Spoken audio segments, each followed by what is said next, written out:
There you go. Now, start making noises. It's live.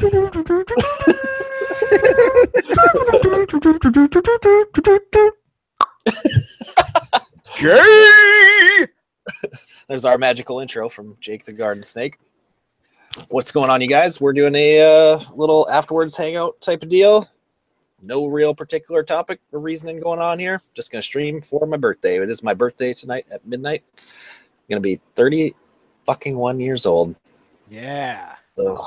I remember 31. That was a good year. We can all say that in this. You're the youngest person in this chat, Lee. I am right now. I'm 32. Let's see. What's his name who stepped off? I think he's like in his mid-30s. Josh is he's like 33 or 34, I think. If Josh was the same old as he is beers he's drinking in the last few hours, he'd be my age.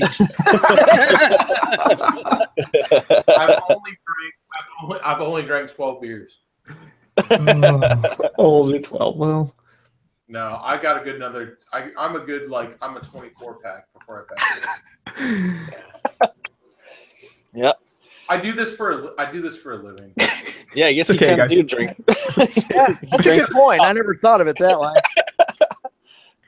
It always cracks me up about people like, I don't know how to talk to people. I don't know how to speak in public. I'm like, dude, just get drunk. You need to drink a couple beers, dog. Like it's easy. Like you just put a couple beers inside your body, and all of a sudden, man, you're fucking up there like fucking goddamn like Gettysburg Address. I found like making videos and having following. It was like that in SCMM. People were like, how do you just turn it on? You know, how do you just like get in front of the camera and just because people come up with cameras like they were doing like documentary style and just turn it on. And I'm like, I do it for a living. Like I talk to people for a living. It's easy. I don't know. Yeah. And you get the added bonus of not only do you have to talk to them, but you have to be their counselor, their psychologist, their psychiatrist. Every day, dude. Every day I walk into the bar and somebody's up there like trying to tell me about their fucking problems. Yep. All day. We got a whole bunch of people here already. Thank you all for the birthday wishes already. Oh, we fucking live already? I'm about to fucking do a Instagram shout out. Oh yeah, we've been live for like the last 5 minutes. I was about to talk about some Illuminati shit. I didn't know we were fucking live. Yeah. I'm glad you figured it out. He's gonna come on here like, man, I gotta tell you guys what. All right, weirdos. If you're watching this right now, it is Stuart's birthday, and I'm actually on the live stream as we speak. Hey! Yeah. Stuart's channel. Jump on that live stream and hang out with us. Look at this guy. We're seeing live shout outs right now. This is that's a new thing. Dude, that's service. That is. It's every day, y'all. You gotta do that fucking Instagram live shit, man. Fucking not Instagram live. That Jessica, we were busting you up in Instagram live. Man, we were watching at the bar. Oh, fuck, that was funny. Yeah, she was like, you could tell she was drinking because she was ruthless. I was laughing so hard. She messaged me the next morning, like apologized, like, oh, I'm sorry if I was being me. I was like, no, that was fucking hilarious. Man, I wish I had my camera to turn on, guys. I busted my toenail accidentally, and I've been trying to peel it off, but it went too far back, and now I'm bleeding. I'm gonna see if I can log in on my phone and show you guys. I bet that camera will be working. It looks disgusting. I want you to see it.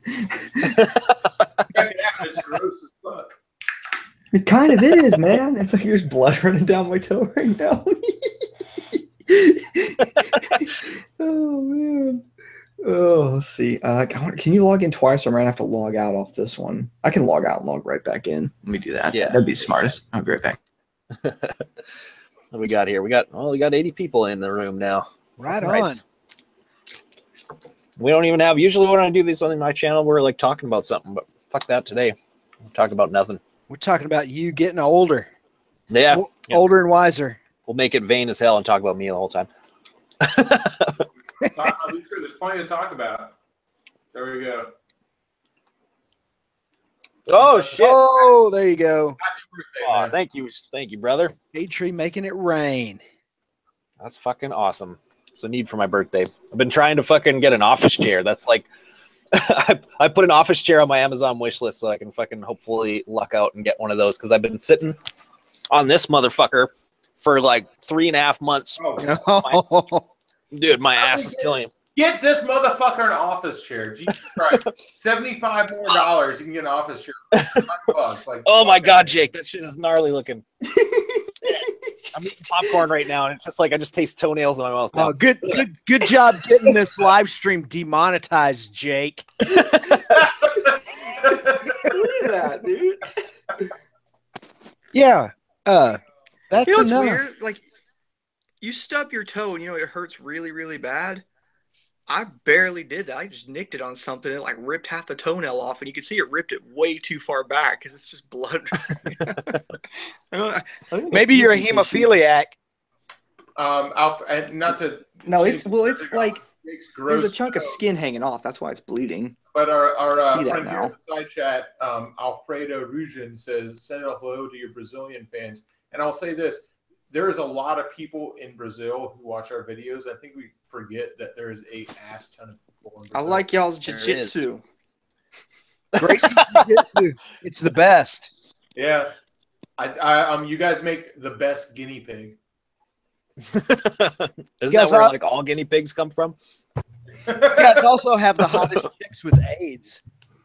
Whoa, calm down with that. Just kidding. They have hot chicks in Brazil.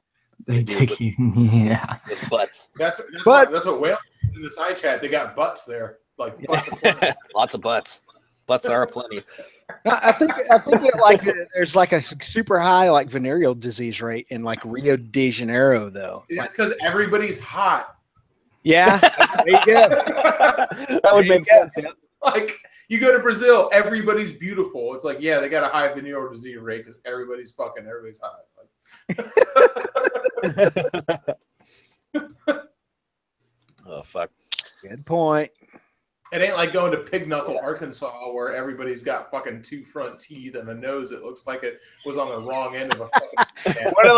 One of those little towns where if you put all the chicks together, you might get one full set of teeth.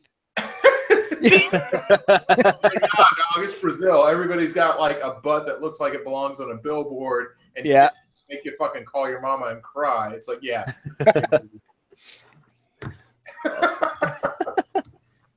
Viva Brazil!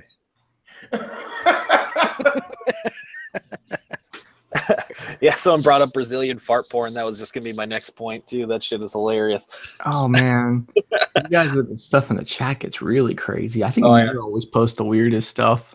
I sent him a video that even made him cringe. It was like I sent him this Brazilian fart porn video, and he's like, "Holy shit!" I I've was never scared seen to anything watch that snowman one today, but actually it ended up being for him it was very tame.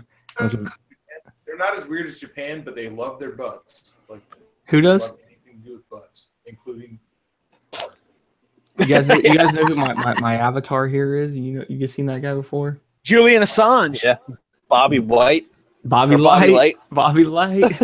Lights out. Oh, thank you, Raven. That's fucking awesome. Thank Raven you. Donkey. I got 100 dirty girls with their ass and titties out. Man, that was fun. That was such a fun show. What is going on? Some people are saying this shit was black or something. The screen was black. That's weird. It was for a Seems to be second. working. I saw that. Oh yeah, it's working now though. We're good. Low key, you want to look up Brazilian fart porn? Don't deny yourself. Just check it out. It's pretty hilarious. Yeah. In It's your pretty- horizon. You might want to search remember- for it on DuckDuckGo though. I remember seeing like the first one, the one that I send to people. I saw it when I was like 12 years old or something, and I was just like, "Wow, this is hilarious! It's the best thing ever." I didn't even see it on the internet. It was like on a burnt fucking CD-ROM that some guy from work gave to my dad.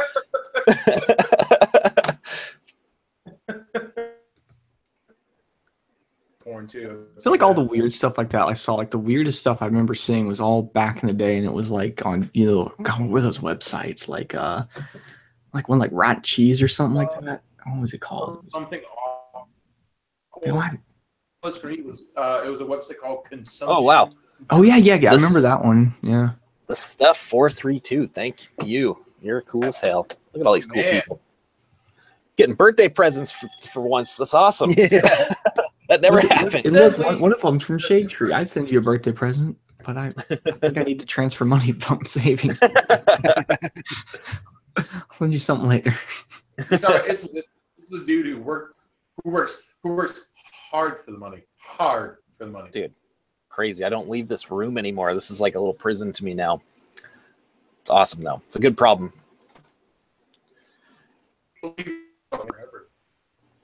What? You went robot. I'll say we lost you. Forever.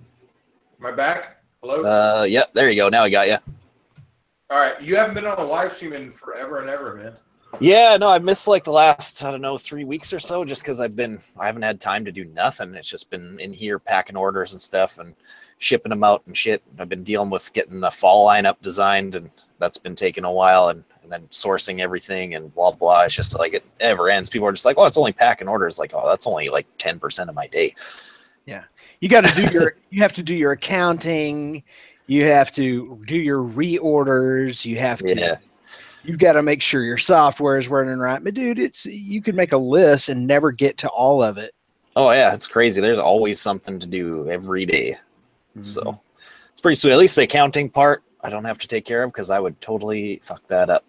So yeah. Like my mom knows lots about that stuff. So she's been like, I've got like my website funnels through QuickBooks like all at the same time. So she's been like in QuickBooks kind of setting shit up and making sure that's going to be all good. So good. That's helping. But other than that, that's all of it's been me. So a lot of people are saying, yeah, totally love your company. Thank you, Righty Forever. Thank you very much. Yeah, that's one other thing you guys can do if you don't want to just directly, donate money in the chat or whatever. If you want to support me for my birthday or whatever, it'll be pretty cool if you buy something from the brand. The link is down below. That's also cool birthday stuff because I actually enjoy packing up orders and sending them to people. And then you get something too. We both win. Capitalism. The cool part about it is like now that like so many orders have been out is seeing like people like seeing them pop up on Instagram and like seeing them in real life and shit and whatever. That's been like the coolest part so far. I like that. On a fucking light pole at Sand Hilltop. Yeah, that's cool. That's super cool because that place is like legendary now. Down like today, but I put in the video. I was looking around. I was like, "There's no stickers up here. Like, they got to take them out because motherfuckers are putting stickers up there, so they got to like take them down." So. I saw like just for the video. I saw like a little bit after, like a week after, somebody else posted a picture of that sticker, and there was like a shitload of stickers around it already.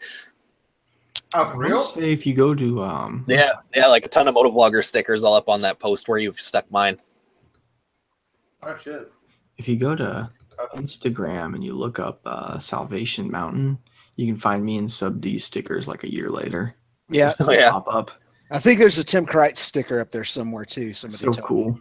Yeah. There's some of them like my old shop stickers. There's one that's been in like it's been stuck to the ceiling in this bar for like 4 years now. It's still there. It's awesome. So I went and stuck a fucking one of my new brand stickers beside it. That is cool. And it's the only one. Like you'd think if like that would get peeled off. It's literally the only sticker there. So someone would notice that, but they've left it.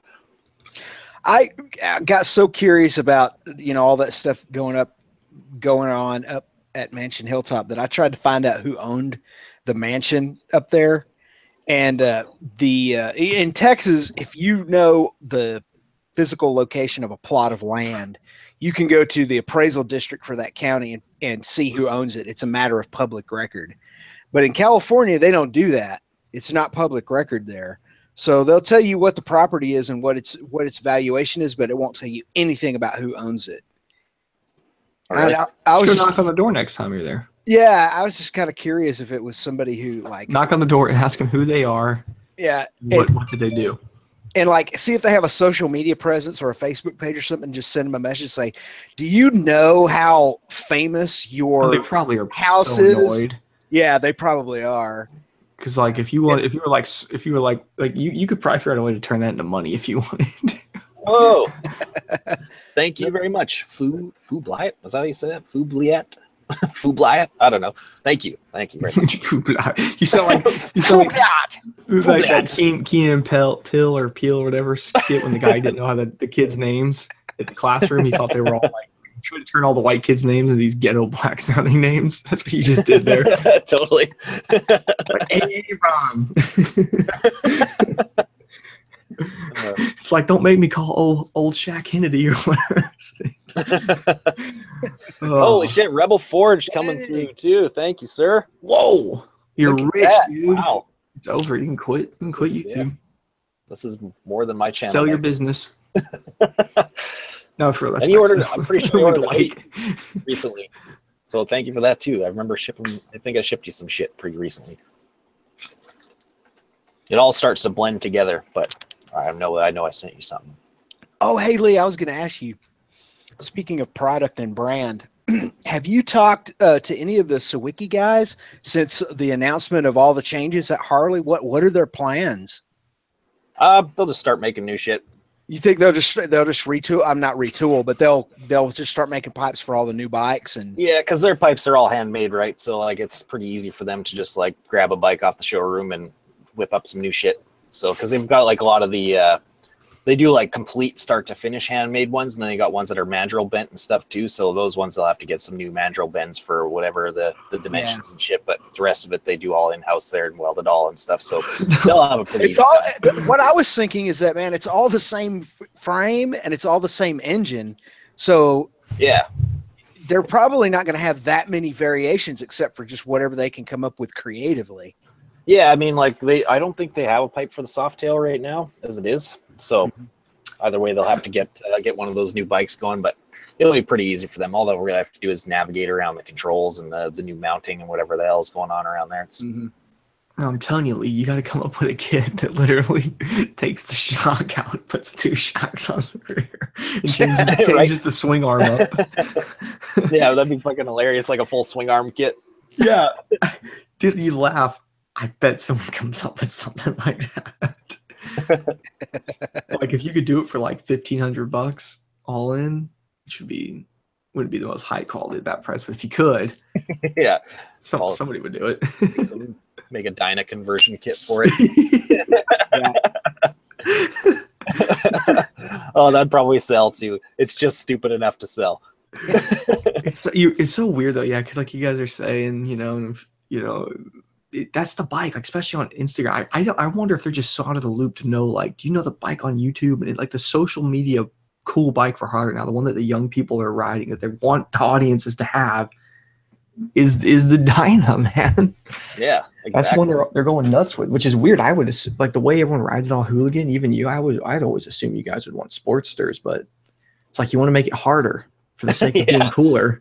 Yeah, pretty much. It does make it cooler though. It does. So it's like it's the perfect platform for doing that shit. And the fact that they axed it is just kind of dumb. But I mean, I don't know. We'll see. I want to ride one of the new ones and see what it's like. And then I'll be able to really give my informed opinion about it. But either way, any bike with 2 wheels and a motor, I'll do wheelies. So like, I'm not concerned about that.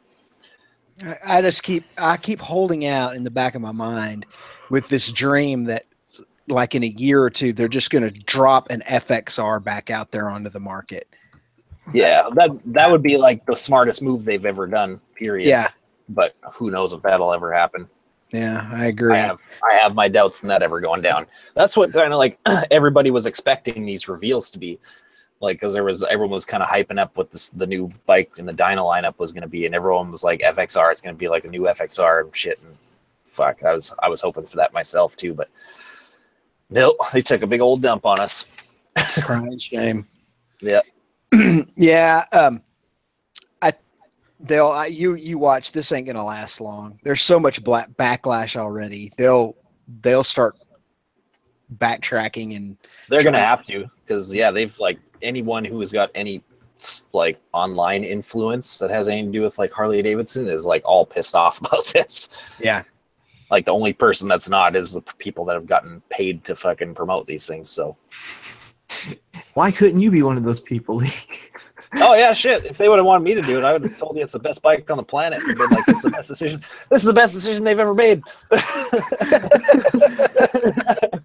Yeah. No, but I mean, it's like fun. I like all joking aside, like you want to like some people like smart to give it to. It's like dudes like you, those kind of dudes, like give them like the fat bomb or whatever, you know, and in a budget to do something cool with it.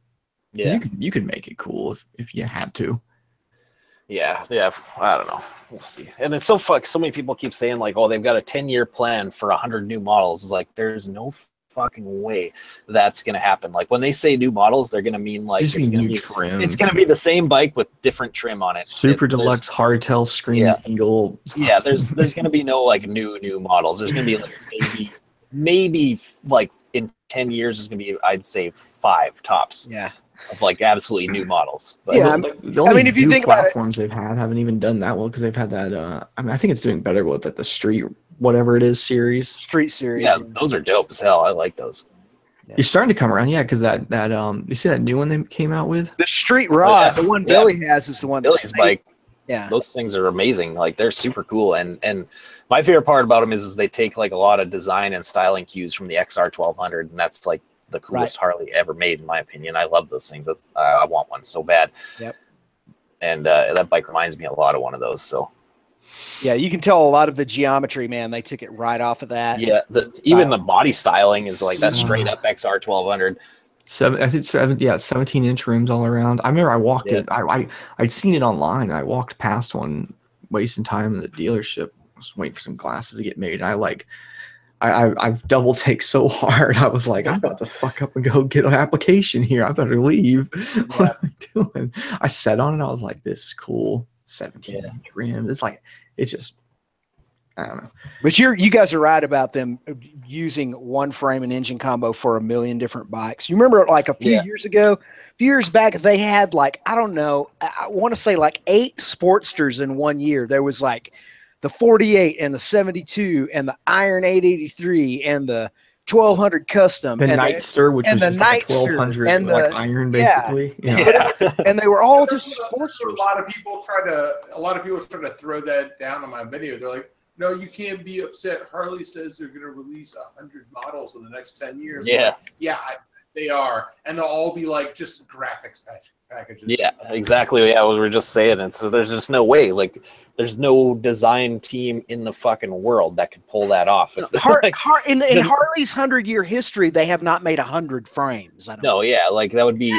I couldn't imagine how many billions and billions of dollars in development costs that would be to come up with 100 bikes in 10 years. It'd be ridiculous. And you guys have to keep in mind that designing a new bike is a tremendous undertaking. I watched a whole thing on the V-Rod. It takes years.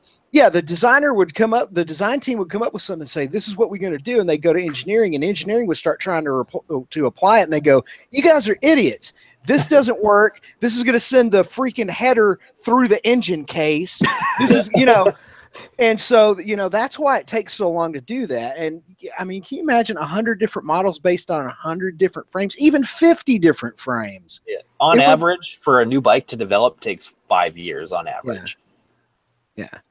And it's crazy. And that whole 10-year plan, I was just laughing at that. I was like, no, like it's just maybe they'll have like 1 or 2 new full platforms in that. Yeah, they'll have maximum at the very, very, very most. It could be 5, and then it's just gonna be a shitload of different graphic packages and trim packages and fat wheels, skinny wheels, fucking tall bars, short bars. This one's got 1 rotor, and this one has 2 rotors. Pretty much, yeah. Like with the Dynas, they did all that shit so much. It's like, why can't they all have 2 rotors? Is it really that expensive? For fuck's sakes? like my $7,000 Bolt or whatever. What do I fucking ride? Yeah, FZ's got 2 rotors on it. It's a pretty budget-minded bike. They figured it out. Yeah, it's also got a radiator. Yeah, it's liquid gold. We have a lot of amenities for down by. It's got digital gauges. Yeah. I will tell you LED headlight. Yeah, when I first added my FZ07 to the stable, I was really disappointed in that instrument cluster. It's not a cluster, that instrument thing, whatever it is. Yeah, luckily once you put pipes on it, you don't really need it as a tach exactly. anymore. Yeah, and otherwise, I just kind of like like I look down to find out how much I'm speeding, and it's usually too much. Yeah. I felt so not bad, but I felt bad because when I made that video, there's certain people like when I made that Harley video, it's like, is Harley gonna see it? I don't know. I don't know if Harley's gonna see it. Is Jason Momoa from Game of Thrones gonna see it? No, he's not gonna see it. He would, yeah. He's too busy snorting coke off of hookers. Yeah, I was about to say that guy. Like, I mean, same. But Jessica Haggett from the lead is like, she's 100% going to see it. Yeah.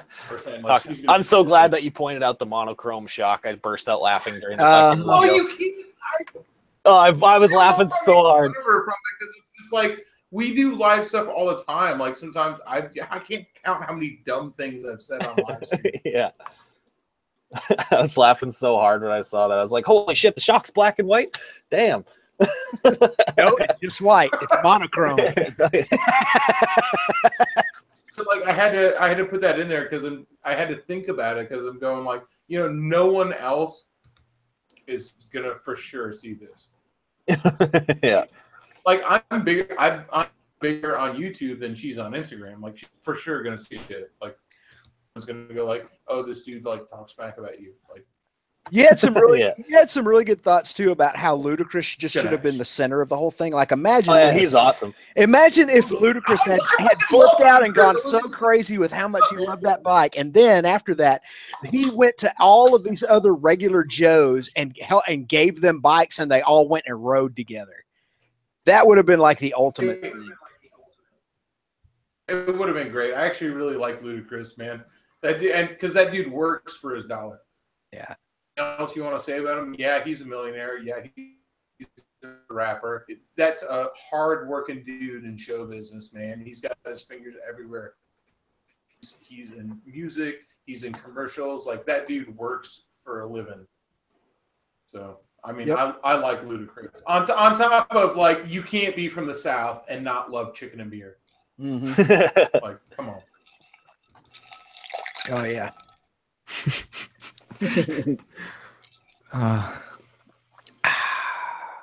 Yep. Ludacris, man. He's hilarious. Ludacris is fucking funny. Yeah, I agree, Whelan. His was the most genuine. You could tell, man, he loved that bike. He was about to go rip it up. Yeah, he's just Two Bros made a Two Bros already has an exhaust out for the what's it called? The only one that's kind of cool. The Fat Bob. Fat Bob. Yeah. It's a nice 2-to-1 system, like because that stock exhaust is like, hey, are you trying to hide the fact that there's not a shock behind there? Like, what are you guys doing with that shit? What is this? It's a little much. At least they kept the Roadster. I'm glad they kept the Sportster Roadster. I do like that bike. I must. Yeah, that's a dope bike. It still has that one thing. I guess you can't really get away with it with any Harley, though. When you sit on it with the mid controls on a Harley, it's like, fuck, my legs are wide apart. But what are you going to do? I guess you got the primary on one side and the exhaust on the other. Yeah. It's like, why am I giving birth? Why are my legs so wide? What's going on here? Try sitting on the Dyna. That thing's fat as hell. Yeah, I don't think I've ever rode Dyna with mid controls. I've ridden some forward controls. It's weird, like when I ride multiple bikes in a day, and that be one of them. Like if I bring like my Z and that thing to the stunt spot, and sometimes there's dirt bikes that show up there, and then like you try and hop back on that thing. It's so weird because like on a dirt bike, you can almost touch your fucking knees together, and then you jump on this thing, and it's like you're straddling a couch. It's so weird. Yeah, oh, like did dirt bike about fall between your ass crack? So yeah, like the tank in its narrowest spot is like 2 feet wide on the thing. So, yeah, fuck. It fucking weirded me out. Oh my god, this fucking ass is broken. It did not feel like it was made to have mid controls. I don't know, man. I rented for SCMM 2015 an Iron 883, and it had mid controls, and that bike was super freaking comfortable to me, man. I rode the shit out of that bike for a couple of days, and it didn't bother me. But of course, I'm only 5'9", so you guys that are 6 foot tall and taller, I can see where that would definitely be an issue for you guys. But I'm the perfect size for a human being, so fuck you guys. I love it. I can't ride forwards. I hate them. Yeah. It's super weird. And I'm 6'2", so. I was on Devin's dyno with fucking 8 hangers, and it felt like my knees were up to my chin.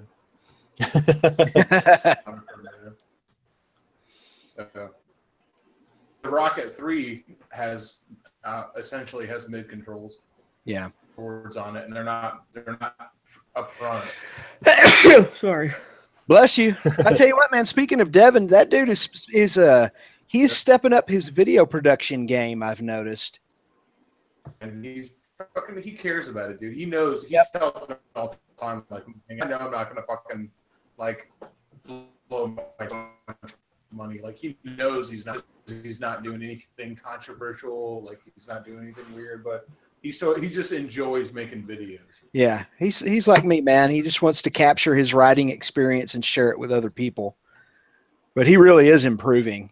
I really like his channel. I'm glad he stuck with it. I'm one of my closest friends, but yeah, that's some good stuff. Damn luck. What? Oh, wait. Let me look at what you're doing there. I've got to go back to the Hangout. Oh, what? They're for our What? bike. I know. I'm looking. I saw these earlier. I think they're 24 spoke. If you look, the spokes are super thick on them. Yeah. Which is cool, man. You remember that kit I showed you from Rough Crafts? Oh, those are sick. Yes. Right? So imagine combining that with a Rough Crafts kit, which I can't get the fucking guy to even like respond. Oh yeah, he won't. Well, they speak. I think he's from. Well, here's the thing. He's from. I think he's from Thailand, right? Pretty sure. Rough Crafts? Yeah, they're in like Thailand or something crazy. Japan. Fuck! I thought it was Thailand. I was about to say I know people over there. I can get to talk to them. Damn it. Okay, here's the other thing though about these. I'm trying to see because it's hard to tell. It looks like on the spokes look like they're way off to the fucking side. Yeah, it looks like that's for outside ones look like they might be tubeless. I think they're trying to make them tubeless, but it's hard. That's what Ducati does.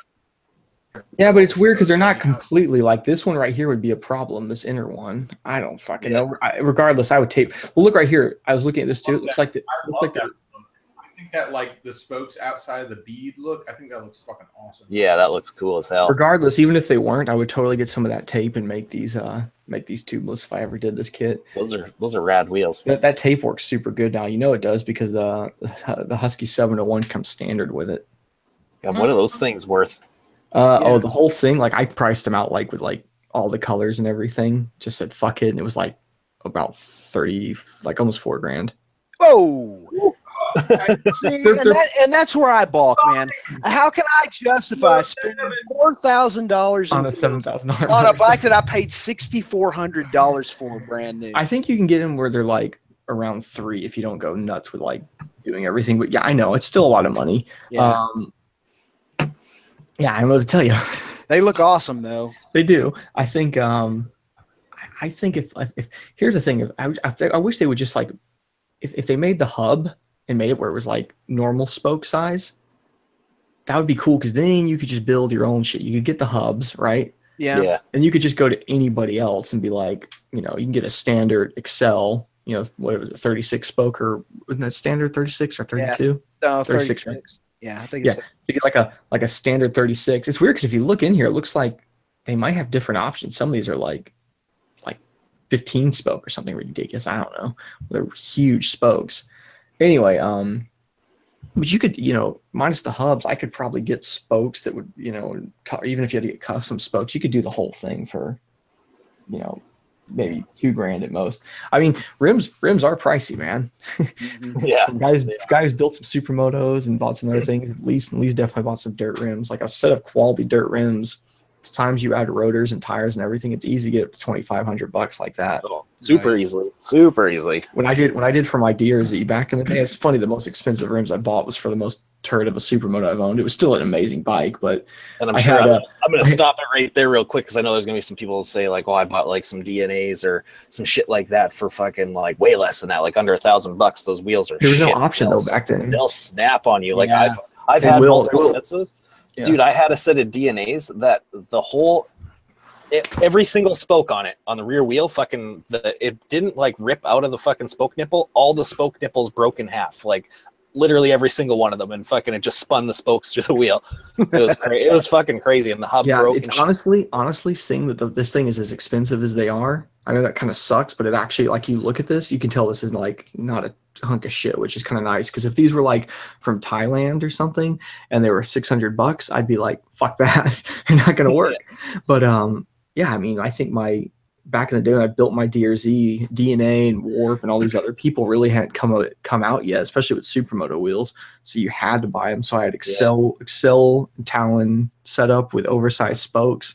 I mean, those rims, that's pricey shit. Those rims on their own were around $2,500. Then you had to throw an oversized rotor kit on there, sprocket, rear rotor, tires. I mean, I bought a $2,000 old beat up DRZ dual sport version, right? Spent $2,000 on the damn thing, cleaned it up a little bit, and then spent close to $3,000 converting it into a Supermoto.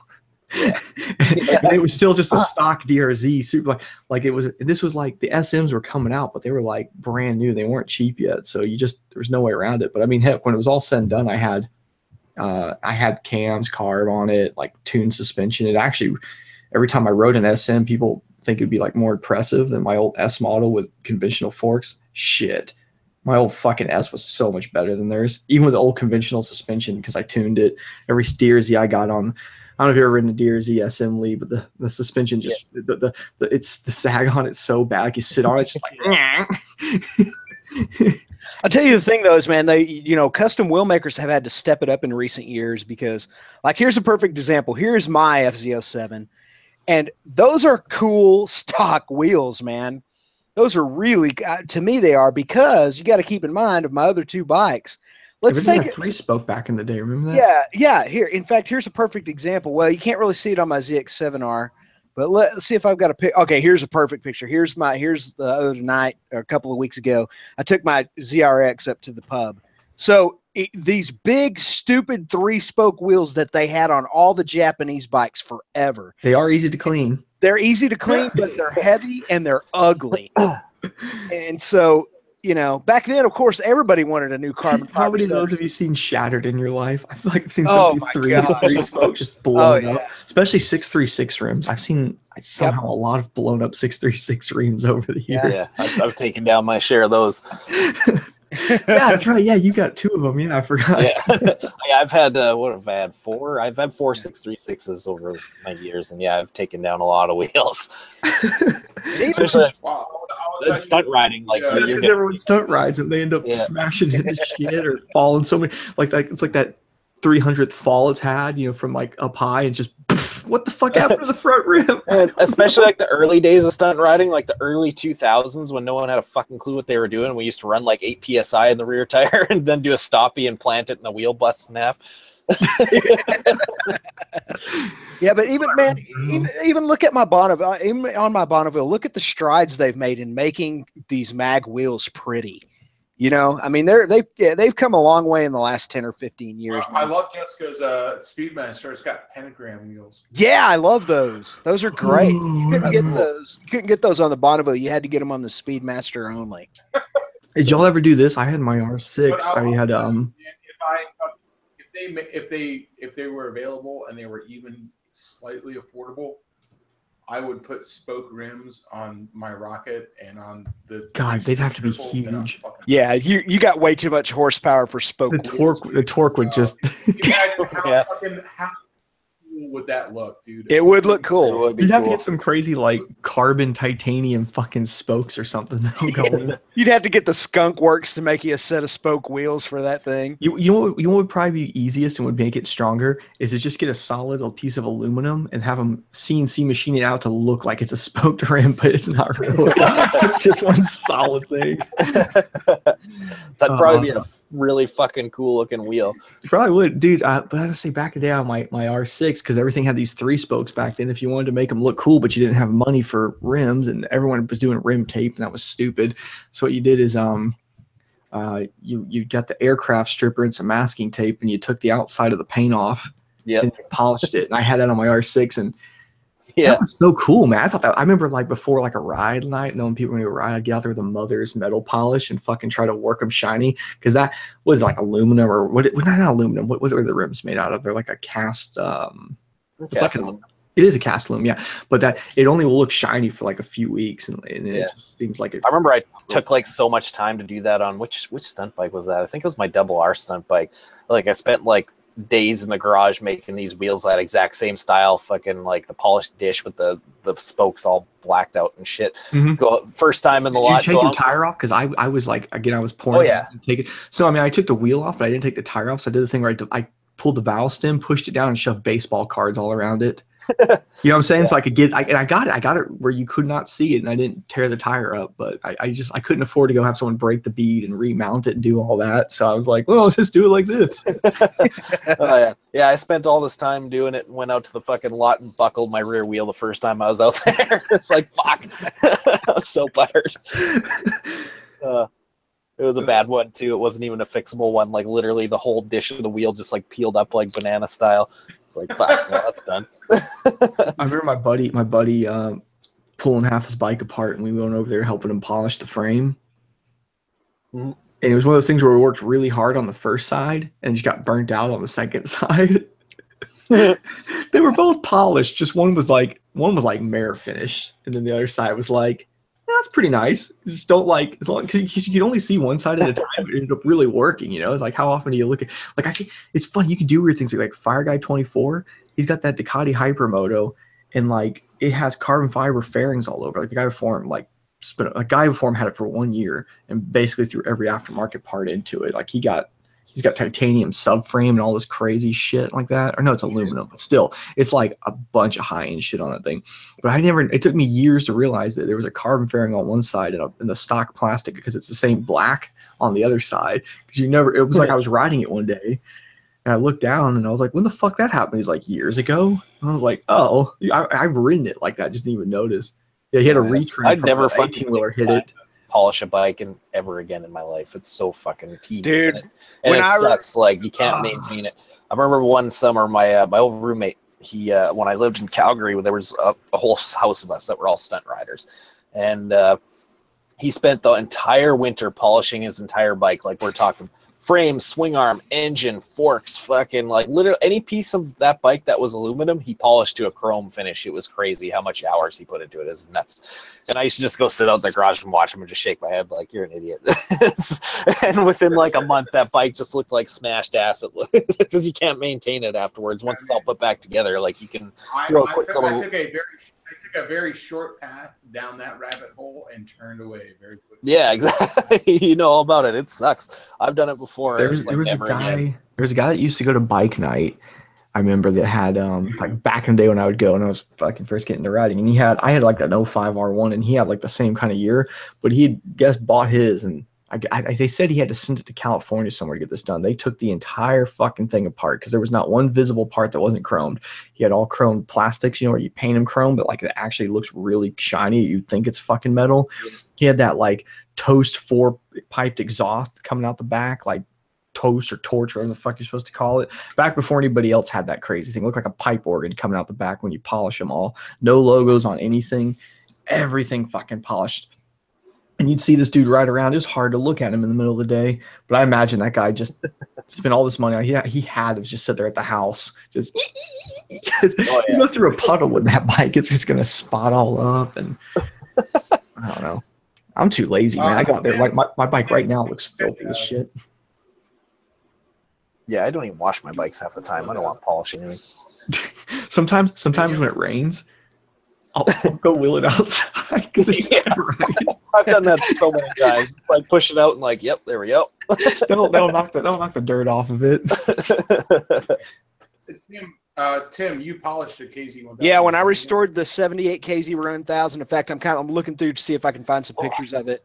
It was a freaking nightmare. It was, of all the stuff I did restoring that bike, that was the tedious, most difficult thing. I absolutely hated it. I'm looking for a good picture of it. For real polished it. Yeah, I for real polished it. Yeah, it was painstaking, but it looked amazing. I mean, it looked fantastic. But yeah, it was a pain in the ass. Still here. And the thing about it is, once you get halfway through it, you can't. Once you get halfway through it, you can't stop. You're committed, because then it looks weird. You know, you can't have patina on one side of the engine and the other side of the engine looks like it just rolled off the showroom floor. So those things when you go to clean, you overdo it. I remember, what was it? My brother was telling me the story a while back. His friend power washes like pools or something weird. Like they'll be emptied and he goes and cleans them. And he was helping him with one of the pool, and he took a break for a minute, and my brother took over, was cleaning this section, and his friend, I guess his friend came back, was like, "You fucking over clean this part, fuck!" And he said he had to fade in his clean spot back into the rest of the pool. I was like, "We can't get him that fucking clean. That'll take forever." Make it look good, don't make it look too good. We'll be here all day. That's with polished engines, though. And here's the thing with polished engines is like I've seen enough of them on the polished the XS650 engine, is that they never look that amazing. Like that was my whole thing. Is like you do all that work and it just looks like. Yeah. Yeah. It doesn't blow your mind. You're just like, that's all right. The brushed aluminum finish looks 10 times cooler. That actually catches people's attention. And it fucking is like you can actually maintain it afterwards. It's still a lot of work, but it's so much better in the long run. Like somebody who knows look like chrome though. Like somebody who knows you polish the engine, they'll be like, oh God, I know what happened here. Yeah. Anybody else? Yeah, I've done it. It's not fun. You can't grip anything with your fingers for weeks afterwards. It's just like all that sanding. God, man, I spent fucking a good 3 days worth of work. When I say 3, 12-hour days worth of work, and I had such a small amount of 50 engine polish, and I looked at it and I just said, this doesn't even look that good. It's not even that cool. Yeah. It just looks okay. Yeah, you got to really get in there for them to fucking look good, and it's hours. Just do an engine. Sometimes you're looking at easily 100 hours work. Here's a guy. Finally, I found a halfway decent picture of the engine after it was polished. Now that the conversation's over. Yeah, this is a pretty good. It kind of shows it. I'm just tired of looking for photos, but you can kind of see right here, man. I mean that's a lot of polishing. And look at that's fucking impressive, man. Yeah, that looks good. That bike looked great. I regretted the only reason I sold that bike is because that guy had to have it. I mean, I could have even gotten more money out of it. Actually, they wanted it so bad, so I let it go. I've still been looking for another one to restore, but now what I got one in the garage. It needs a lot of restoration. Yeah, it's a gargantuan task. I even made new decals. Like I did these with Illustrator, and I took them to a shop that could make the correct type of decal, so that it would look correct out of the correct material. Then your first ride, that panel flies off. No. Thank God it didn't. Only if it's one of us. and then I took all that stuff, and the only thing I did not do was the paint. And I had that professionally done, and that's Mopar orange, and all the decals are cleared over. That was really, really a fun project. And Billy's comment. Do what? Billy's comment on there's golden. What was it? Matches my sister's tan. What does it say? I didn't even see that. That's so funny, man. Oh, dude. God, he's amazing. That is freaking awesome. Yeah. If you want to polish it again, carbs on old 90s motorcycles, well, they're the same as any carburetor. They're carburetors. Their carburetors have basically never changed. No, unless you got one of those ones like you watch Jay Leno's Garage. No, you see the ones on Jay Leno's Garage where he's got them old, these old British carburetors. You got to tickle the carburetor before you start. You got what the fuck is this shit? Yeah, there's some weird shit out there. Yeah, tickle. I've got one of these weird ones where you have you have to hold it open and squeeze it. That comes up to the bar all the time. He always talks about that tickle. It's so funny, man.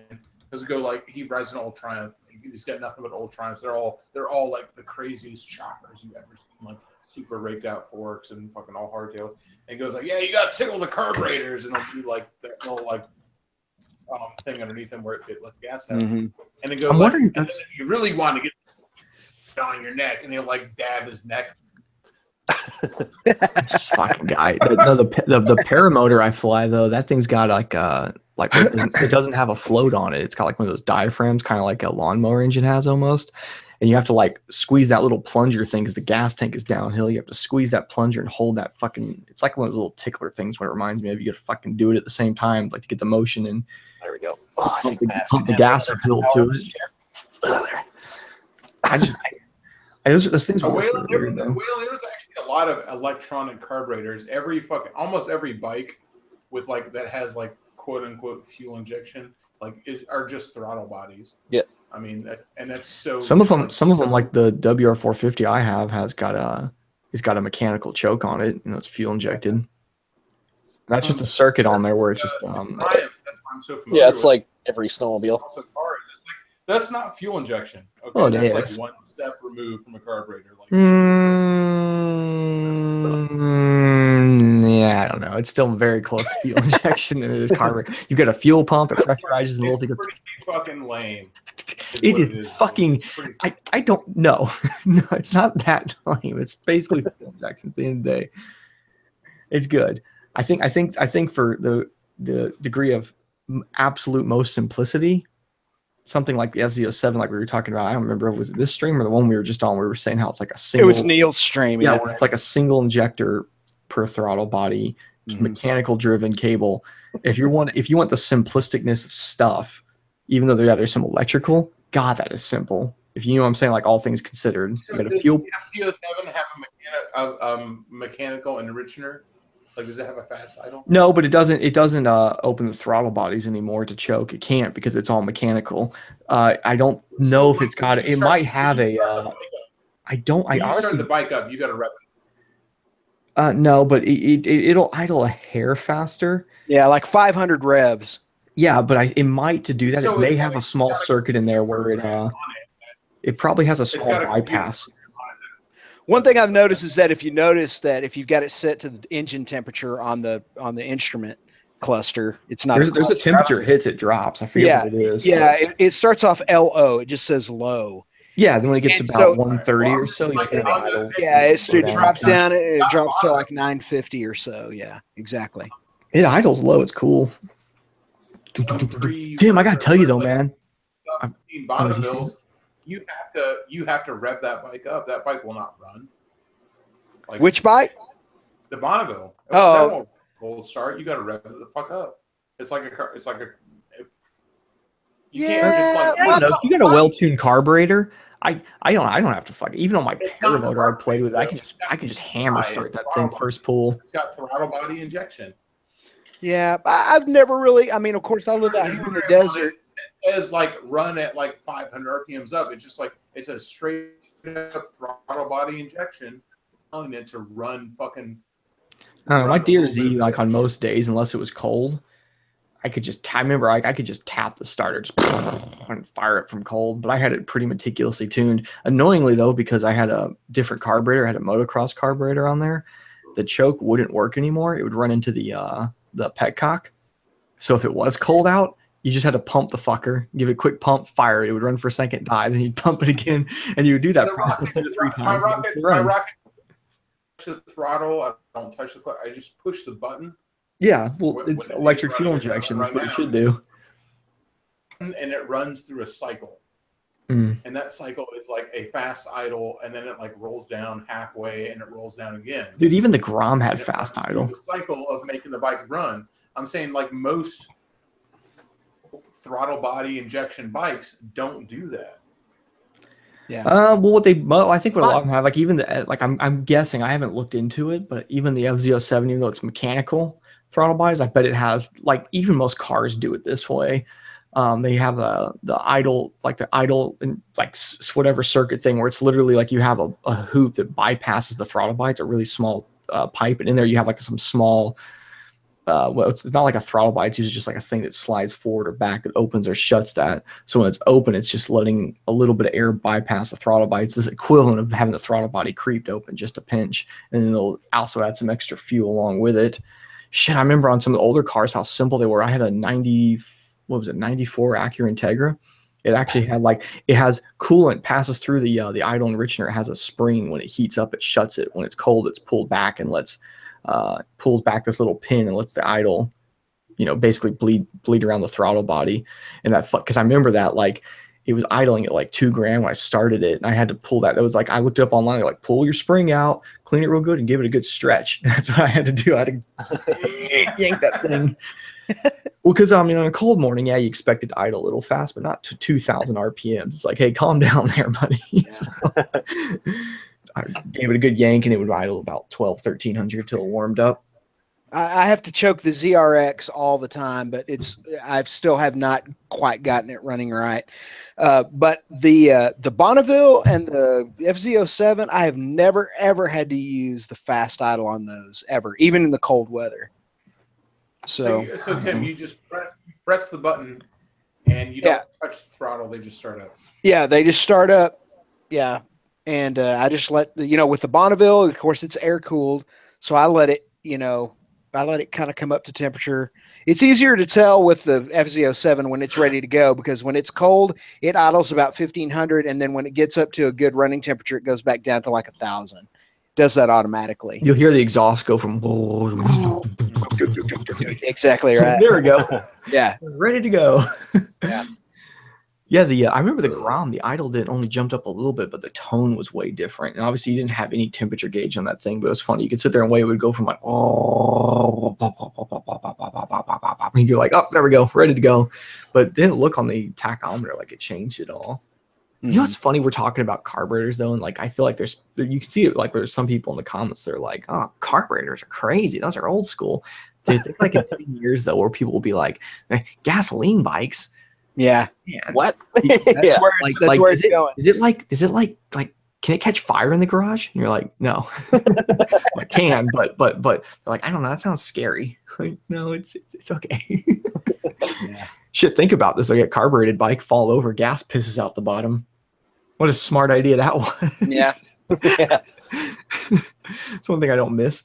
Very true. But, you can four bowls full of gasoline, or however many cylinders you got, or whatever. The new age of electric stuff is going to make people that struggle with electronics having a hard time. You know what though? Like when I was working at Maxim there for a little bit, they sell Zero motorcycles there, and I remember walking past there in the back one day. The guy had one of the SRs, the plastics pulling off of it. There's all these thick, heavy wires in there they've got fucking orange on them, which has got to indicate that's high voltage. I remember sitting there looking at it, I was you know what? Is from a mechanic standpoint, this this terrifies me, because it's the potential's always there. You know what I'm saying? It works. Let's say your gasoline gets caught on fire. You're working on a bike, which just wouldn't make sense, but it's not explosive. It's just burning. Okay. Yeah, those batteries can. The battery, blow. it's the battery's just full of potential. Dude, I've seen because I used to race RC cars for a long time and shit. When those little lipo batteries go, they're a fucking instant, just pow, fireball. It's insane. Yeah, and even imagine if you imagine you accidentally touch some connection across the wrong point. Not only you have an insane a 12-volt battery, you've got so much potential there, and on top of that, you may be bypassing because lithium batteries always have a circuit in there which keeps them from it keeps them from being charged up, charging and discharging too quickly and getting too low. They have all this internal circuitry, and you might fucking put your wrench and just bypass that. Not only are you gonna if you can survive the shock, you might blow the fucking battery up. You might not know what the hell you just did. Oh, there's going to be so much cost involved in something like that. It's that'll kill everything. That'll kill the batteries. It'll kill the electronic speed controller. It'll kill so much shit. You're looking at fucking damn near buying a new motorcycle at that point. Well, the good thing with it is the good thing about it is they realistically, if they're built well, they should have almost no real problems. And if they do have a problem, it should be a component fuck, the speed controller blew out. Okay, unplug it, plug new speed controller, and done. It shouldn't be I'd be excited to work on one and see, because I think I was looking at the Altas and shit, and the Alta's got water cooling for the motor. Yeah, and it's in the bulkhead. It doesn't have a radiator. It just runs cooling up to the front of the frame. Yeah, call it a bulkhead. Yeah, all the other stuff in there. It's like, man, this is all just giant RC car parts. This is kind of yeah. awesome.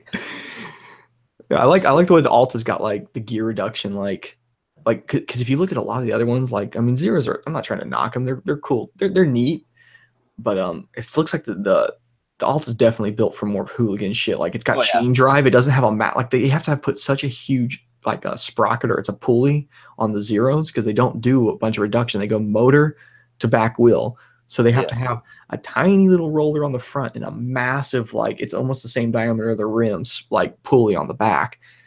That's just asking to fucking hit shit when Jake goes off-roading with it.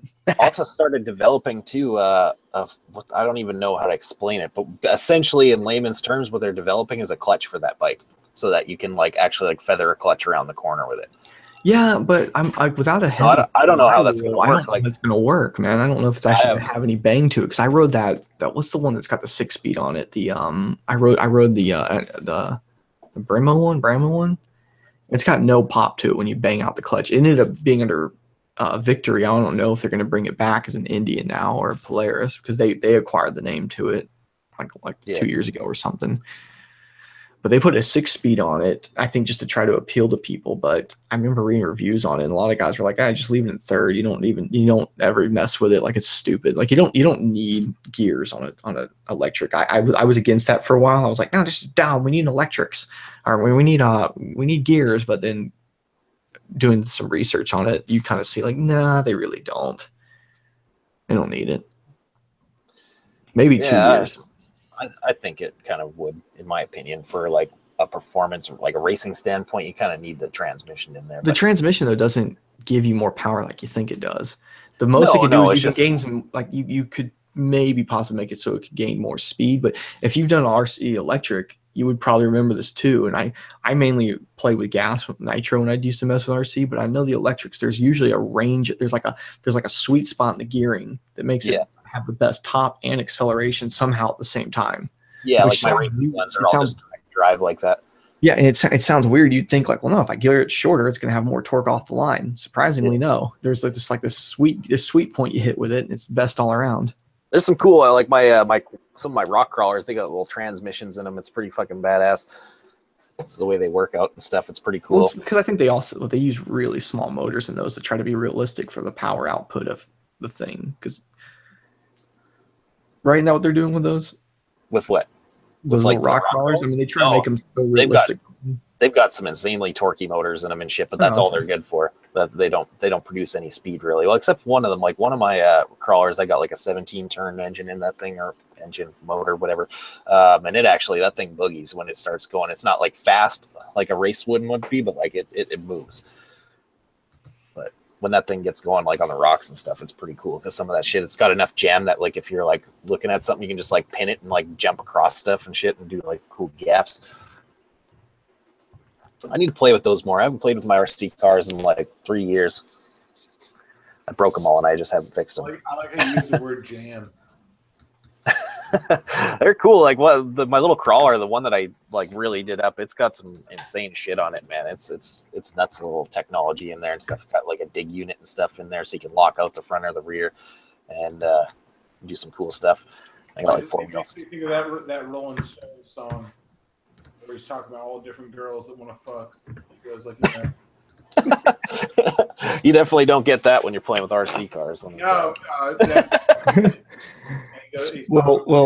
he's fucking. He goes, black girls just want to fuck all night. I just don't have that much jam.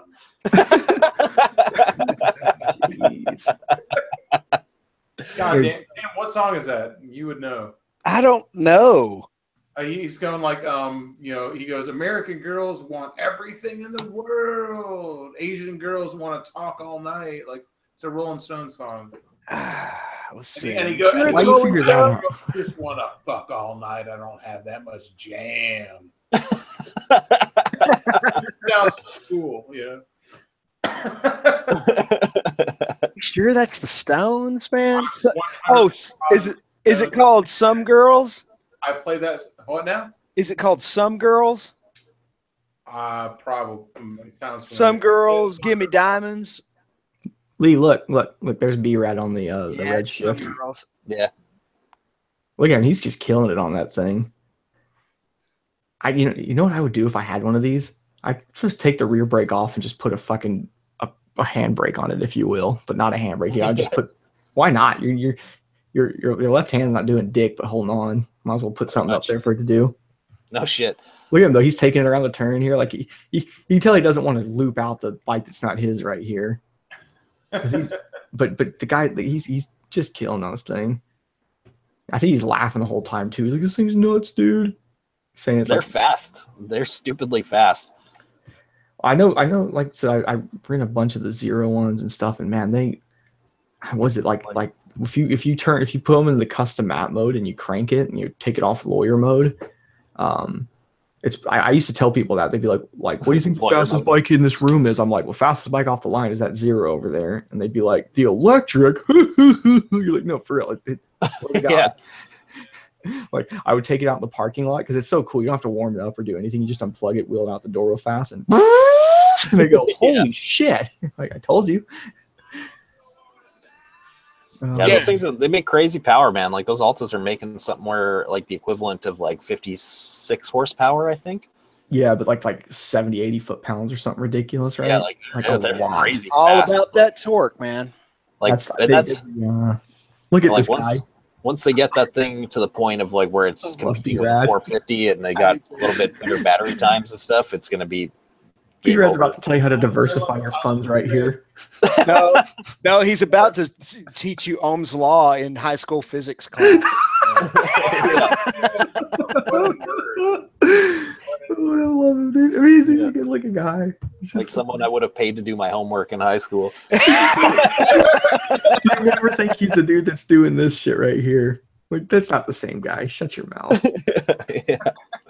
This guy's got a neck tattoo right here, totally. Nope. What? That's what he looks like? Oh my god. That's what I want. I want to get B-Rad down to Tampa and like get him a neck tattoo. He looks like a Presbyterian minister. Now he looks like he grew up Mormon, like 100%. Like him. Yeah. Oh, he kind of does. Yeah. Him and Everride should be like making videos together. Everride is Mormon. Yeah, I know. That's why he said it. Oh yeah. I got you. I was just thinking that's funny you said that because you ever spoken to him though, like outside of YouTube? Oh yeah, no, he's a man though, man. What a great dude. He's a good guy. Like he's such a nice guy. Yeah, he's basically told me before, like to come and like he's one of those place. guys he's one of those guys you look at him and you go like, oh, there's no way anybody could be this nice in real life. He's gonna be fake as fuck, and it's like, nope, he's like exactly that nice. Like that's who he is, and I like that's fucking just rare. like Tim Kreitz. Just like Tim. Hey man, Tim Kreitz matters. No, Presbyterians and Jehovah's Witnesses are most definitely not the same thing. They're very, very different. Oh yeah, who said? Is that someone in the comments said that? I would be very interested to even know how you drew that analogous relationship. Yeah, they don't know. They just know people come knock on their doors. That's all they're saying that they just don't know. No, they don't even stop at my house anymore. It's awesome. It's so good. Like literally, I was like sitting outside on my lawn. I was spray painting all these fucking boxes, and like I saw the suits coming down the street, and I was like, "Oh, here we fucking go!" And every single one of the houses on the street they just like walked right by me and gave me that like that awkward like kind of half smile nod kind of thing, and I was like, "Oh yes, I finally fucking got this." They put you on the list. How many people are watching this stream right now? It's like 90. Right? 90? Oh, that's more than enough to get this guy killed. some guy commented on my last video, said if I get 100 likes, I will film a video of me hanging myself. He's up to 37. I'm thinking about giving him the heart like, but it seems a little fucking heart it. I'm doing it. Okay. To the top. You ain't got a hair on your ass unless you pin that. Yeah, people, but they're like people are questioning like, but how are you gonna upload it? Like, yeah, right. This guy says live stream it. Oh my god. Oh fuck, man. Man, I used to go to these like live streams. Keemstar back in the day, you know, you just know him now from Drama Alert if you know him at all. Mm-hmm. He used to do these live streams back in the day, like before you could even like live stream on YouTube. And he would do things like Project like False Hope, and he'd go find someone who like, you know, you can like sort by most relevant.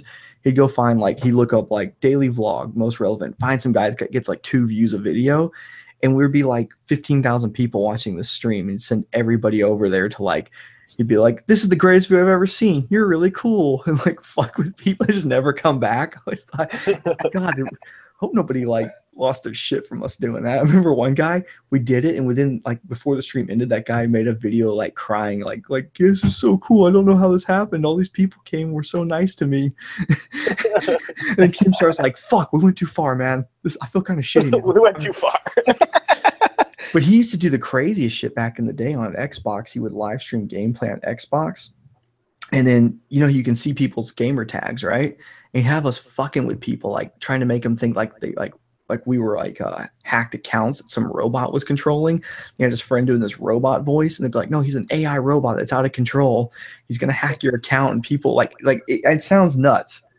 But God, it was well orchestrated. If you can get enough idiots in your live stream to all do something, yeah, it's crazy how much you can freak people out. He'd be like telling us in a live stream, like, everybody go on your Xbox account and say apple banana to this person all at the same time. So suddenly they get thousands of fucking messages all saying the same thing. Like that freaks you out. You're like, well, what the fuck? And then you can change what all the messages say, like that detailedly. That's where it gets weird. You know what I'm saying? That's where it's like people fucking lose their shit. 9 minutes, Lee. Oh, 9 minutes. I missed your birthday. I was about to fucking leave. I was about to be like, wait, but were you born? Were you born in Losapeg, Lee? Yep. Oh, okay, all right, good. So you will be celebrating your 32nd birthday in the time zone where you were born. Oh yeah. That means Right I got to take my fucking ass rest walk around here from that horrible chair. I swear, I fucking midnight. I'm ordering a chair. I'm just a real quick like chat. Thanks for all the kind words, Kooky guy. And we have drank a bunch of beers together in Orlando. That guy's fucking awesome. So, fucking yeah, I'll tell. Up, man. I'd love for you to come down to Tampa and have some more beers, man. We had a great time in Orlando. Yeah, Sub D is a prince of a guy, man. He's real. He's awesome. He's just totally awesome in every way. We knew each other before moto vlogging. I mean, he is 100% real and 100% cool. Yep. Yeah. That's everybody in the faggot force. Everybody is solid as hell. I think that's why it exists. Yeah, exactly right. It's so amazing how cool Sub D is, though, because he shouldn't be. He should be a dickbag, but he's not. He's the best dude out. Like, yeah. That's how you tell the content of anybody. That's my whole thing. It's like, you don't care if you've got like 5 subscribers or 5 million. He'll fucking help out anybody. Yeah.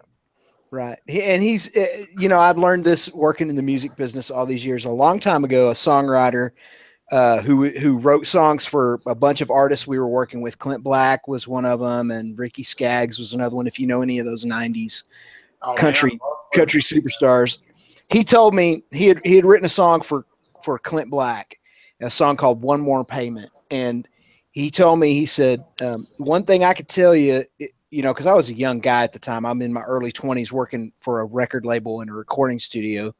And, you know, I didn't know shit from Shinola at that point. But he said, I'll tell you this, Tim, he said, I've never had an exception to this rule. Whatever that person's natural personality is, fame will amplify it. So if they're a great person to begin with, fame is going to amplify that. They're going to figure out ways to do good with their fame. But if they're a piece of shit and they get famous, they're going to turn into a mountain of shit. And Floyd Mayweather. Yeah, yeah. Exactly right. And I have found that to be true with any famous people I've worked around, you know, 25 years in the music industry, all the people I've opened for, all the people I've played for on their records, you know, the ones who naturally had a heart of gold, their golden heart got bigger, and the ones who were pieces of crap, they turned into mountains of crap.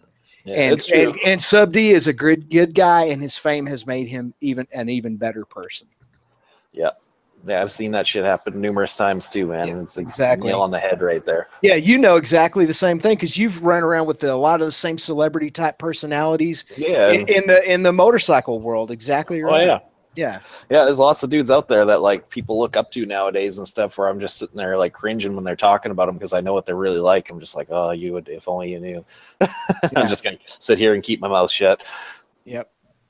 But yeah, seen it before. But yeah, Sub D though, that guy's a good guy. Fucking everybody here. You know, we talk about the stunt world. You know who seems like I didn't get to meet him when we were in California.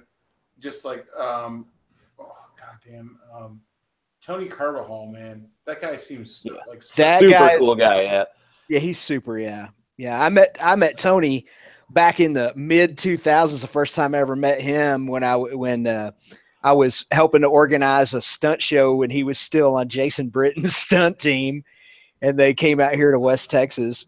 And that guy was good as gold from the beginning. He was cooler than Jason was. Jason's a bit of a D-bag. Yeah. I'll say that straight up. He's a bit of a D-bag. You know what's so funny? I've actually got a lot of stunt guys that come into the bar because Tampa was a big feeder for the stunt scene. But there's a lot of guys who are ex-stunner dudes from like the late 90s, early 2000s. And they used to pay out for like the dumbest shit. Like I've got dudes who are like in their like mid 30s who are like, oh yeah, you know, they'd pay out like if you could do a nose wheelie for more than like 500 feet, like they'd pay you like $5,000. Yeah. It was like the dumbest shit. Or if you could do a wheelie on a bike for 1,000 feet, you get like $10,000. Oh yeah, like the early days of the most retarded like shit anybody would do now. Like they were like throwing down like the biggest fucking money forever. It was crazy. Like the early days of like freestyle and stunt riding and all that stuff, there was good money in it and shit. It just kind of went downhill with like all the street hooligan shit and everything else. But like you used to get paid like $1,000 just to even show up somewhere. You don't even have to ride. Just like, oh, I want you to come here and hang out. You got $1,000 to show up and you get this much money to ride. You get this much money to win. It was crazy back then. Yep. That's when you walked into a truck dealership with $20,000 in a backpack and got the cops called on you. Oh man, like back in those days was crazy. Like when I was like 15, got signed on board and started making like good money and stuff. It was fucking mind blowing. Like I'm gonna get paid $1,000 just to fly to the city and not do anything. Yeah, let's do that. But it's gotta be like that stunt shit's insane. Like do a wheelie for 1,000 feet. And you're gonna get $1,000 fucking dollars. Yeah, it was crazy, man.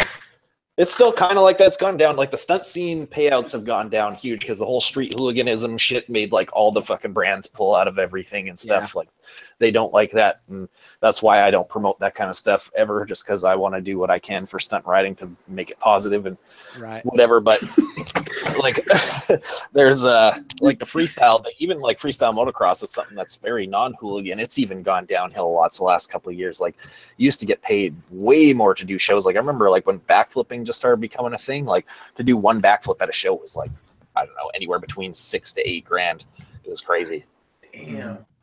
Yeah, when stunning first, it's kind of like you said, man, it's one of the things that kind of ruined those genres of entertainment is just all of the negative connotations that were associated from knuckleheads trying to do it on the street. Yeah. You know, it made the public hate it as more than love it. Yeah, and like the public loves it now, and it kind of sucks to me, but it is what it is. Yeah. You know, these guys are out there just doing all this shit in the streets with no helmets and blah, blah, blah. It just like promotes it in the worst possible manner. Right. When there's guys that are out there like putting in the work, doing shows and doing fucking like stuff the right way and whatever, and it's taken out of their pocket. Yeah. That's why there's so much fucking money in fucking Harley stunts, man. There's people who are doing Harley stunts who are getting fucking paid. Yeah, that's a lot of people now. Not really that small anymore. Yeah. Maybe it was like, what was that guy, Jason Paul, or what's the dude's name? Who was one of the OG dudes? Yeah, Jason Paul started it. Yeah, comparatively, it's small. Yeah. Yeah. I mean, it's like I go to the ride now, and then like when we have our rides, like not on bike night, but when we have our rides, we usually have 2 or 3 like Harley guys show up that can at least kind of wheelie. What's his name? Getting kind of good. What's his name? That one something guy or whatever. He's out here, Lee. You know who I'm talking about. In Texas? Yeah. Rip a wheelie down the street on a Sportster. If you don't know who they are already, it's funny. All our Sportster guys got Dynas, which they're probably thrilled. Going on Pretty much, yeah. Yeah. I'm just saying, like, anytime somebody rips a wheelie down the street on a Sportster or a Dyna, like 9 times out of 10, I already know. Happy birthday to you. Yeah. Happy birthday to you. Yeah. I gotta get back in my chair. Okay. Happy motherfucking birthday. Yeah. All right. That's with the sling blade. Dan calls that my didgeridoo voice. Tim, you got to do the didgeridoo voice. Okay, happy birthday. That totally sounds like sling blade. Fucking French fried potatoes. I like them French fried potatoes. Yeah.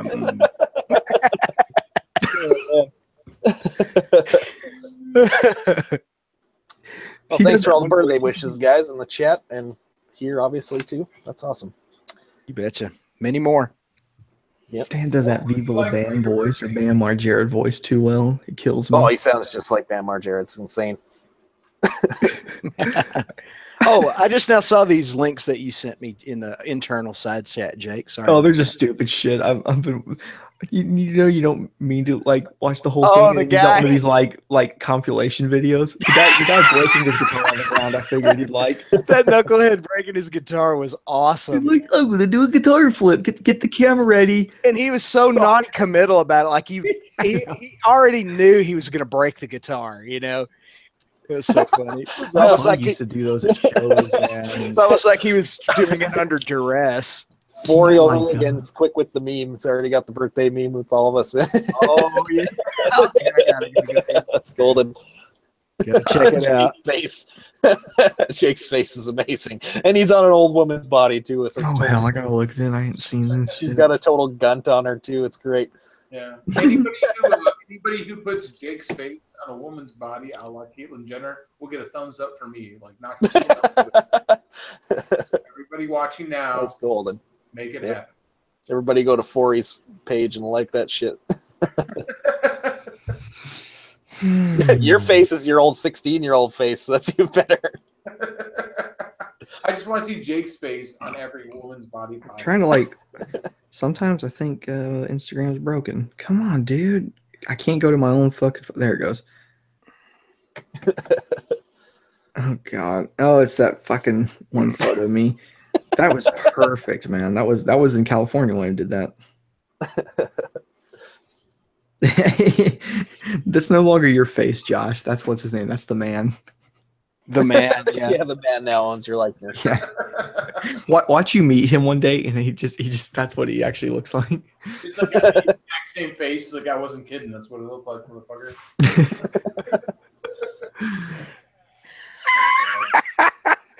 Dude, that's I can't believe that's what I look like.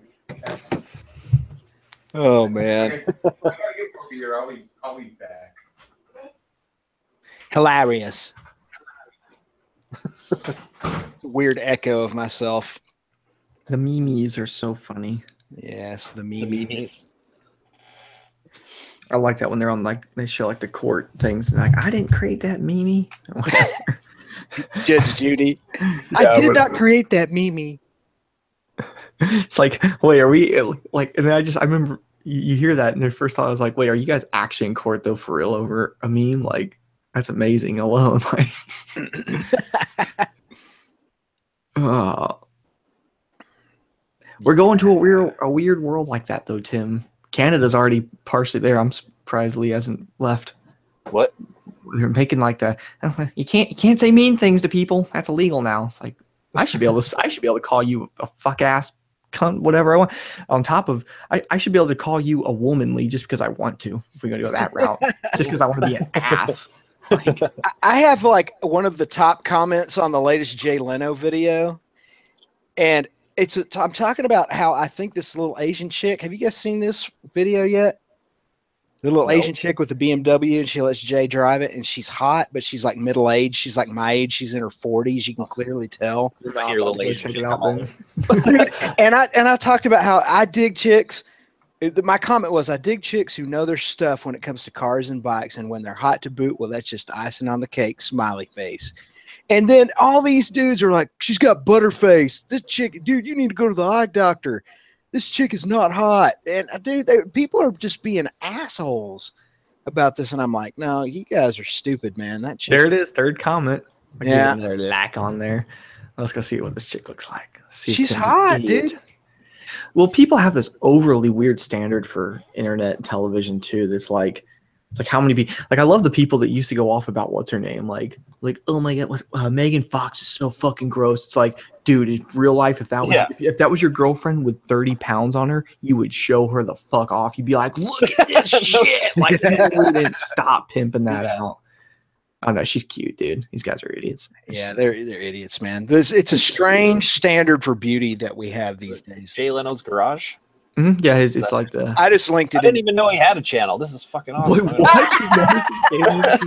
I'm gonna watch this every day. I love really that guy. good channel, dude. He's got a lot of cool bikes on here. He's got the old school ones. I was talking about tickling the carburetors from him. He always has to do shit like that. Oh man, I had no idea. I'm definitely gonna watch What that. the fuck did you not know about this? Now I got. I some had people no coming idea. in to I don't finish. watch YouTube very much. I'm Dude, barely. you're gonna watch some of this. This is I really like his channel. I love Joe Leno. Jay Leno's literally like I love Joe Leno. Joe Leno. Jay Leno's. I don't even think Jay Leno's like. I never found his talk show that good, but this is funny. He's kind of he's a nerd on these things. It's crazy the detail he'll know about shit. Into.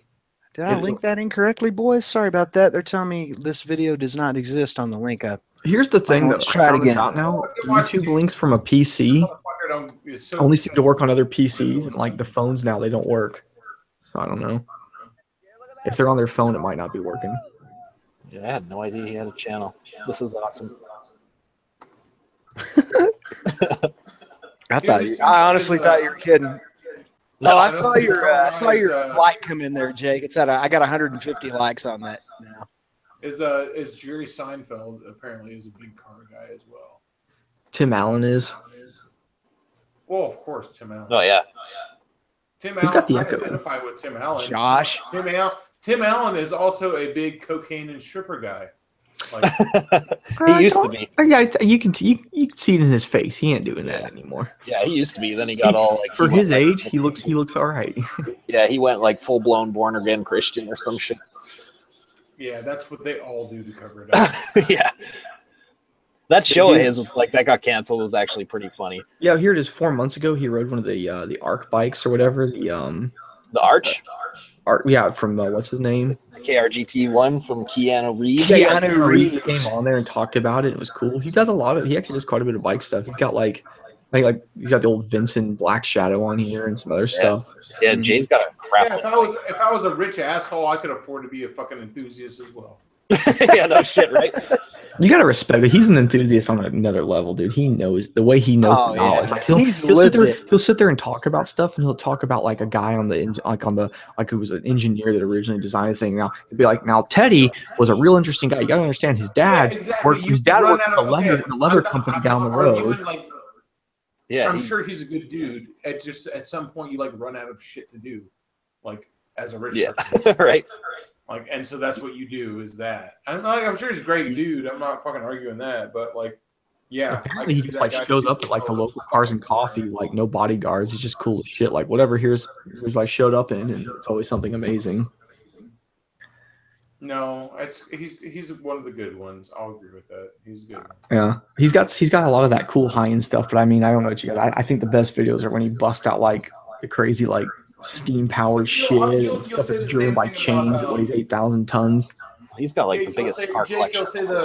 You'll say the same thing about Norman Reedus, right? Like what a douchebag! Like his stupid TV show, the guy from Walking Dead, Norman Reedus.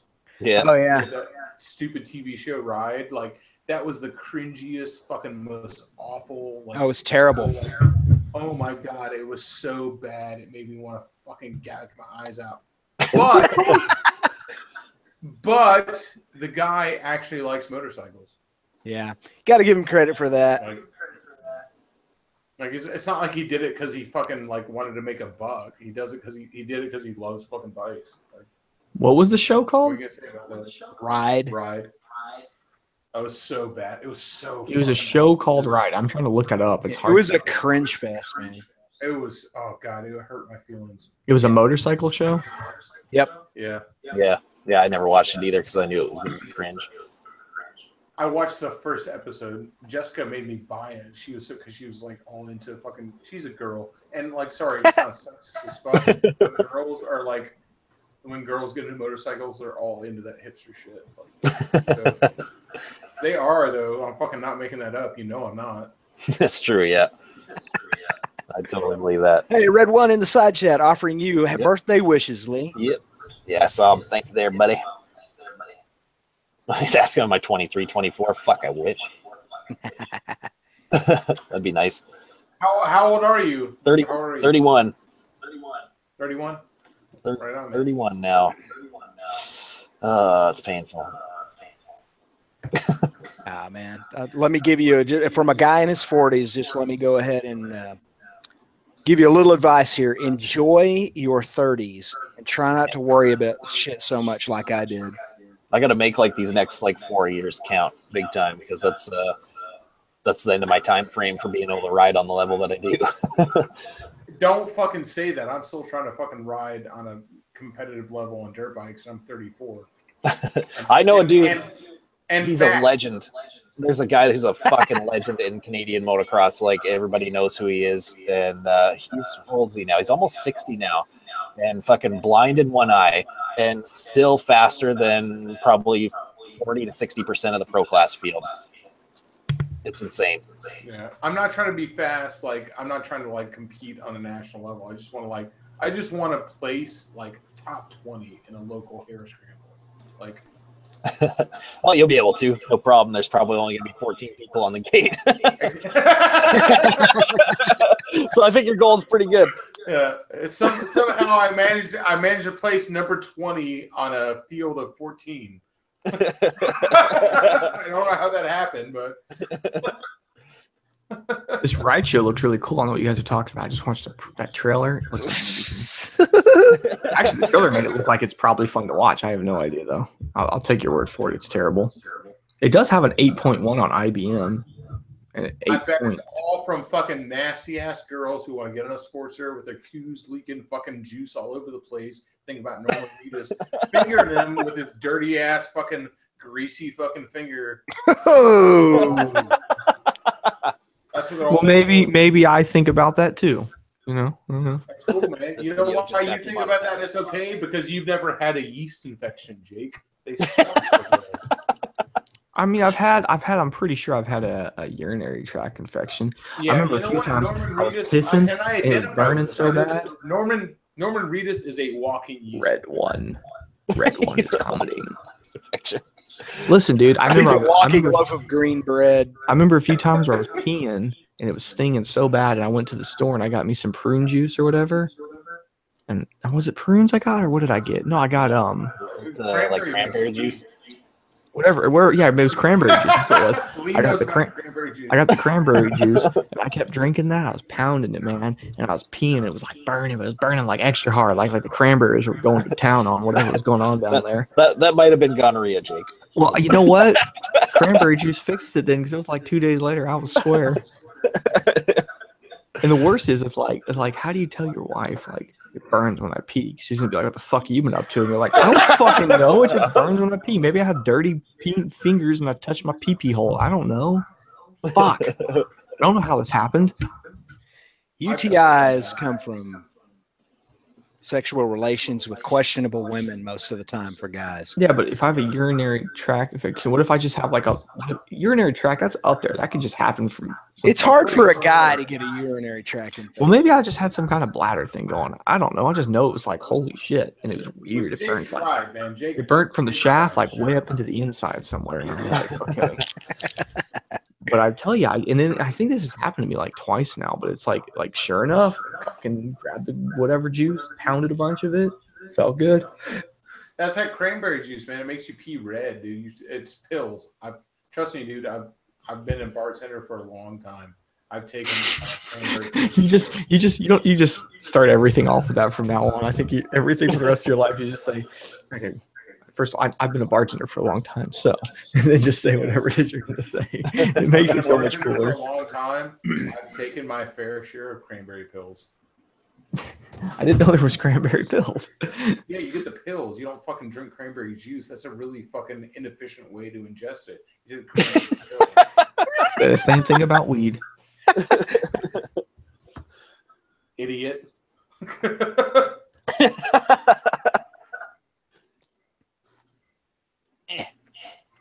You see, obviously you were never a bartender.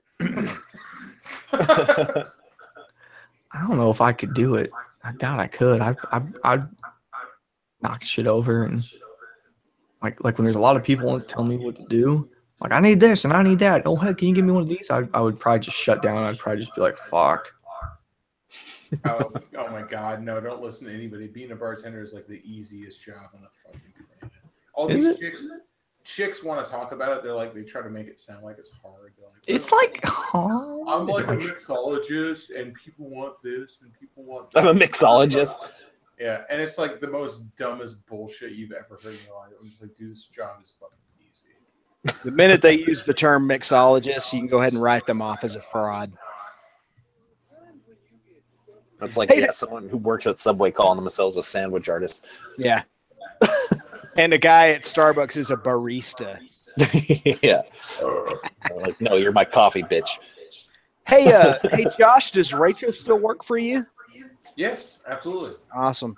That chick is cool. Yeah, Rachel's awesome, man. She's about to.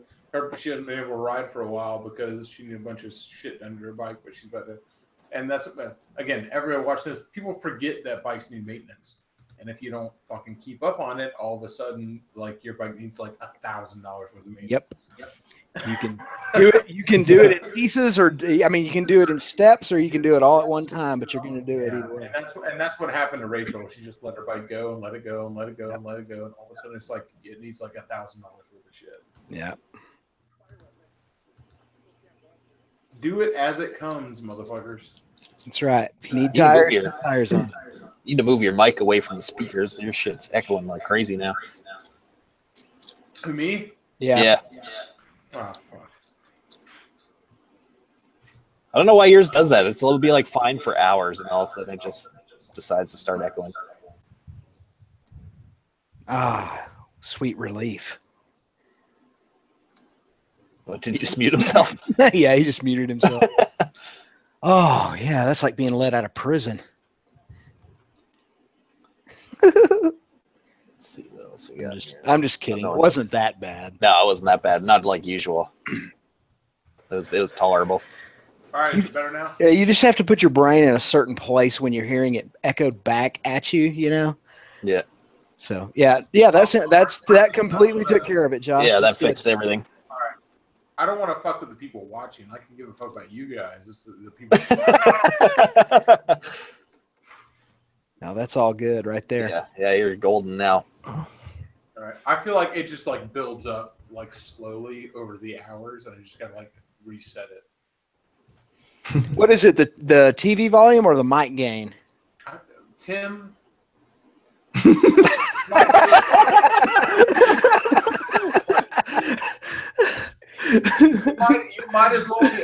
You might as well be asking me how a Positrack rear end and a Plymouth works. I don't imagine.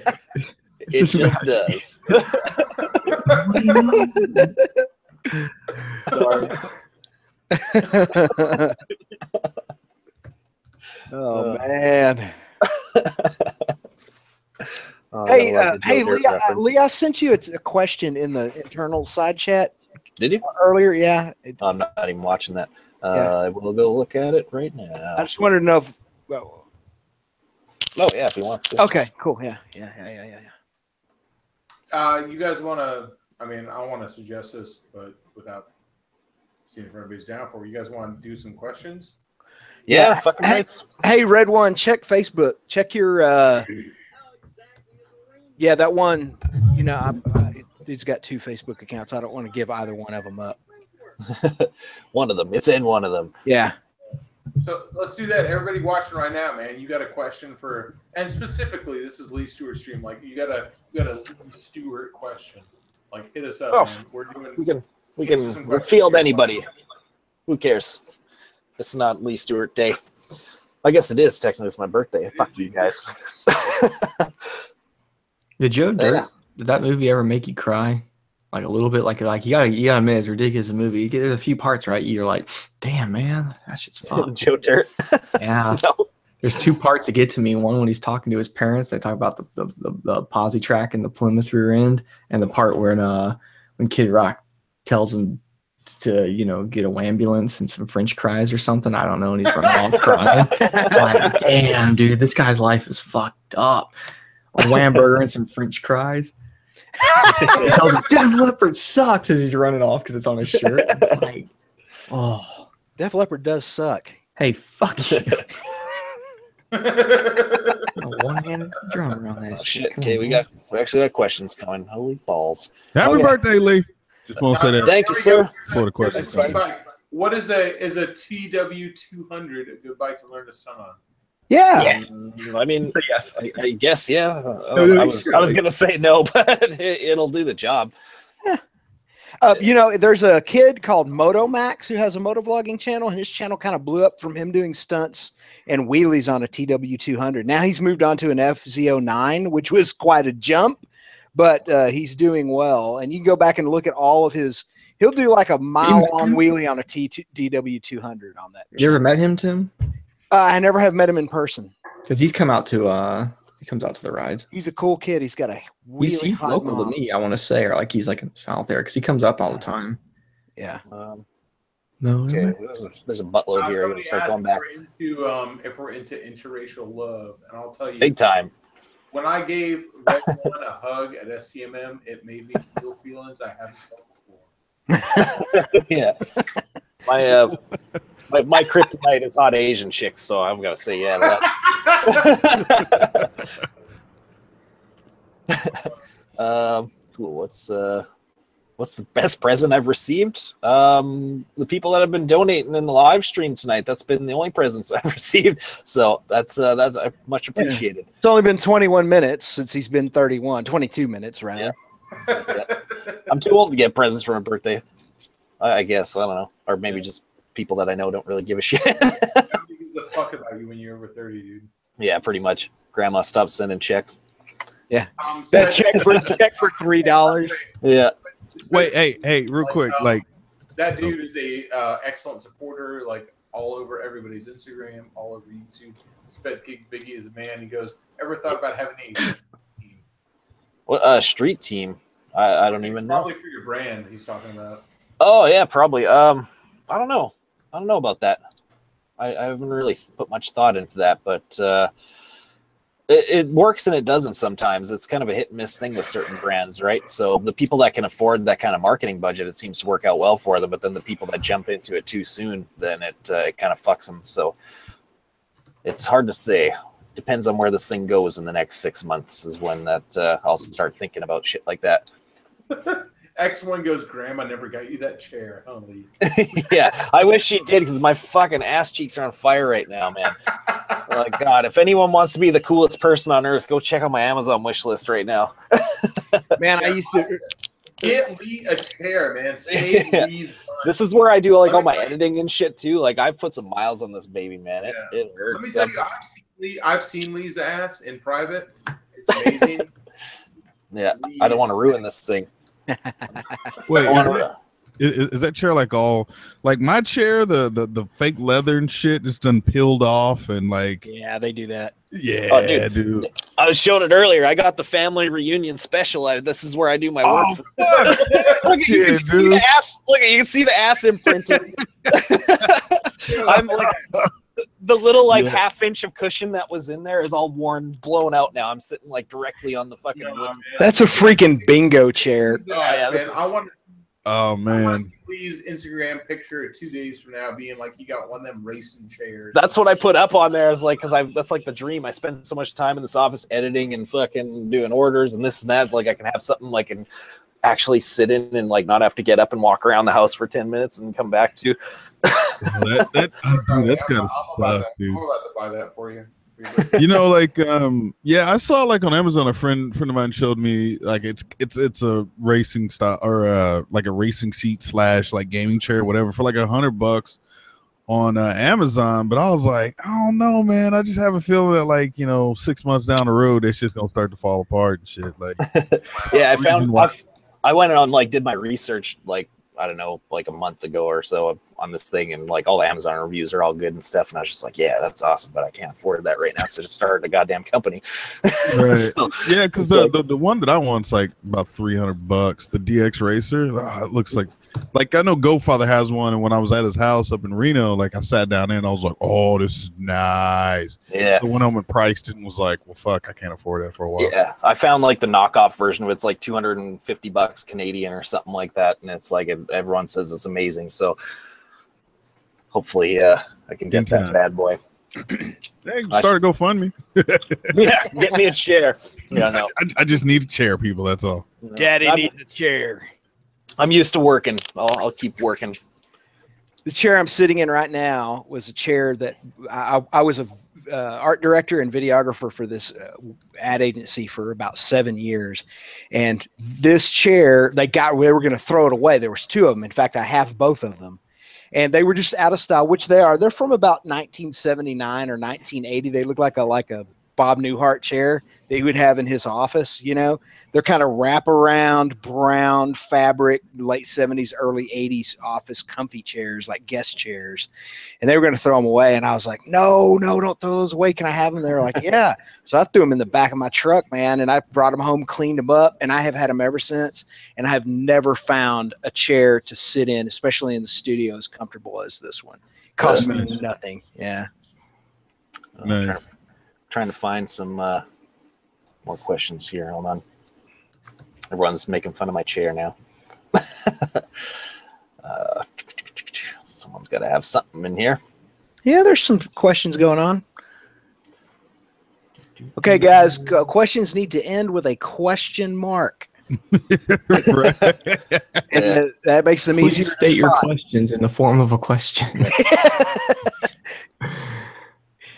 I'm looking probably at the one that I saw someone ask about it, and that's probably the question I get the most right now is why I haven't been making videos much lately, and that's because of starting the brand, man. I'm a one-man operation here. This is a from when I wake up till I go to bed job right now. There's a lot involved when you do everything by yourself, and that doesn't leave any time to make videos right now, which kind of fucking sucks, but I've been trying to think of ways I can do some shit. I think I'm going to like start live streaming some stuff on Twitch or like doing more stuff like this. I don't know if I should do it on YouTube continuously because people probably like hate that after a while. So I'll probably do it somewhere else like Twitch. IRL, bro. IRL. I'll do some live streams. I've done one of those now. Yeah, I did the live stream on there. On Twitch? Yeah, so that way at least I did. You just download the IRL app and then you just I jumped on it for a minute. Yeah, like at least I can hang out in here and get my work done and talk shit with people at the same time and whatever and keep them at least half happy. So I think I'm going to do some stuff like that soon, but I am going to start making videos again soon. Like I do have like maybe a week break coming up here where I'm going to kind of be in between some things when like the fall lineups coming in and all that shit where I'll be able to maybe hammer out a couple of videos. So it's tough. I found a badass Dungeons and Dragons channel on Twitch. Well, I don't know if Mary... Well, a couple people made that's true. Yeah, a couple people made orders since we've been here. I don't know if you guys are watching the stream right now or not, but thank you guys for making orders. That's awesome. William and Kicks. You guys are gonna make Lee work on his birthday. I'm literally gonna be working on my birthday now. That's fucking cool. Either way, I'm down for that. So that's pretty cool. Yeah. Okay, let me get back to some questions here. Shade Tree's the best at pulling up these questions. He's just on top of that shit all the time. Let's see. Brent Farina. Do you like a muscle car? And if you do, what is your favorite? I am the owner of a 73 Gran Torino. That's a pretty badass ride, man. Shit. What do I like? What's my favorite? I'm not a big car guy. I'm more into trucks and stuff. Like I think like the '60s Chevy C10 is one of the sexiest vehicles ever made on the planet. So if I guess that can be counted as a muscle car because you can slap a fucking big block in anything. So I would have to say, yeah, the '60s era C10s, man. Late 60s, that's my dream. Late '60s Ford step side, man. Yeah, those are nice too. The F100s. Ooh, those are beauties. They're harder to find though. The Chevys are like a dime a dozen. Yeah, the Fords are the old. Wait, what year? They're the Fords. Let me see if I can find some pictures here. I remember when I was out in Phoenix, my cousin had a 42 Ford. I couldn't tell you what kind of truck it was, but it was a 42, and he had AC and shit he'd put in it. And I remember his wife was like, "Oh, I hated that truck." He was like, every day for like a year, he'd come home and just fucking grind on that thing over and over, and hour after hour, and finally, he finally got the truck up and running and stuff, looking nice. But yeah, that's been like my dream. I used to have like some cool trucks and stuff earlier in the years when I was like freestyling and made decent money and shit. And ever since the last few years, like I've been just grinding. I really want to have a 60 sheet C10 and fucking airbag it, slap a 383 stroker in it, and drive the living shit out of it. That'll be my bike hauler everywhere I go. Some stroker smoke burning.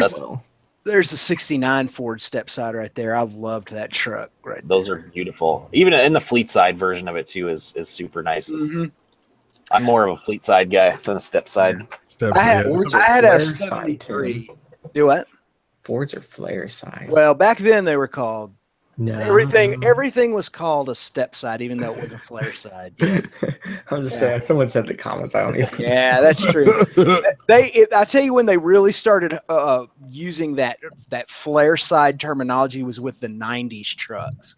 I'll tell you, I had one, and that was the coolest truck. Yeah. Ever. I had a 1993 flare side with a 351 in it with a manual transmission, and that truck fucking hauled balls. Yeah. I've had a lot. I'm a Ford guy myself. I've had a lot of Fords. I also had an '89 Bronco. I had a '79 Bronco. I've had a '69 Mustang. I've had a mid '80s.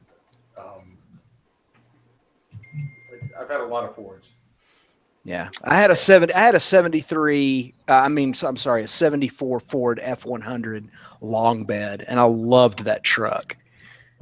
That 79 Bronco, which was the full size platform, and had a 460 in it, and it had a big fucking cam and a carburetor that you could have taken a fucking bubble bath in. Old school status right there. This is it right here. This is like the ultimate Texas Ford step side right here. That one. Oh yeah, right there, man. It was raised up. It was on 36s, and you could put that motherfucker 4 low on the concrete and stomp the gas, and it would roast all 4 tires. No way. Yes, it fucking would. I just like to argue with you because it's fun. Hey, I'm gonna go, guys. You're gonna go. I'm gonna go. But thank you. Happy birthday. Yeah, thank you, Jake. It's nighttime for me. I know. What you gotta do tomorrow? You got work? Yep, I sure do. No. Okay. You mean I'm not like going and clocking in working for somebody else? No, but I definitely have shit to do. It's even harder when you have to make it all on your own. True. All right, guys. Later, buddy. Later, man. I love you. But yeah, to answer that 67 to 72 C10, that's my shit. Next question. We can talk. That topic could go on all fucking night. We wouldn't answer anybody else. No, you're right. Oh yeah. Don't get me talking. Yeah. Keep throwing those questions. You might have to type it more than once. They're kind of hard to get after here, but we'll get to you. So, because as soon as we start talking on a topic, then everybody else starts chiming in, and they get buried pretty quick. Yeah.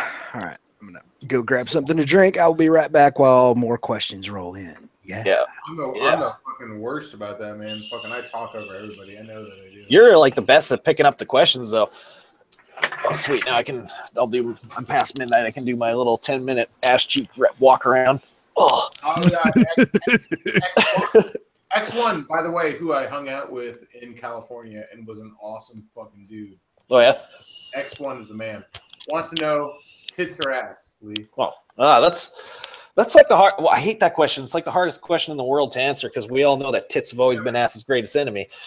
Like, I've never heard that. Holy shit, but that worked perfectly. but, I mean, Lee, you could only save one child from the fire. Well, then I guess it depends on the situation. What I gotta save. If we're in a water situation, I gotta pick tits because they gotta be fake ones that'll help me float. And if it's a fire, well, I gotta pick ass because she's gonna blow them big fucking windy farts and possibly blow it out. So. I'll say this: I'm always an ass man because you can put aftermarket tits on it. Yeah, that's the one thing I gotta agree with you there. Aftermarket ass on something. I do. Like, I'm a super big sucker for a set of fake cans. Like, you got me with those.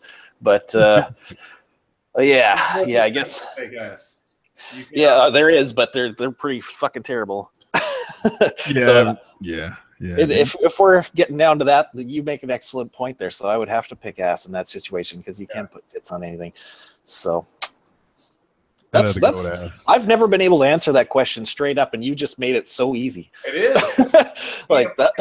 Can't buy ass. Yeah, you just made that the easiest question in the world to answer. Thank you for that. I'm gonna use that for the rest of my life now.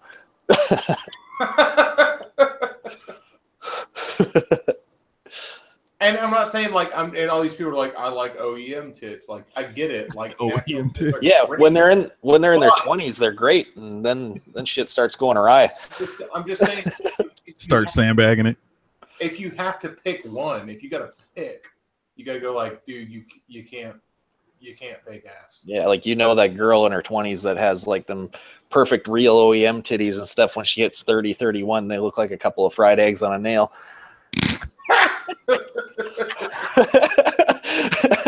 So you gotta go aftermarket. You gotta. But you know what? I'll still work with those hand titties. I'll make them work, son. I will make them work. Start slapping them around. All right, next question. Do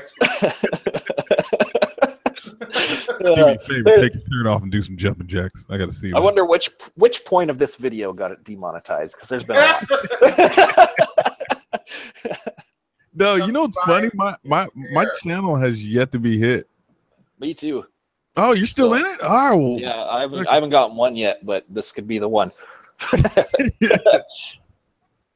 No, like every day I log in, I check. I'm like, yeah, no, we're still good. All right. All-wheel drive says I'll lick between the stretch marks. Damn, you fucking savage. Damn, that's awesome.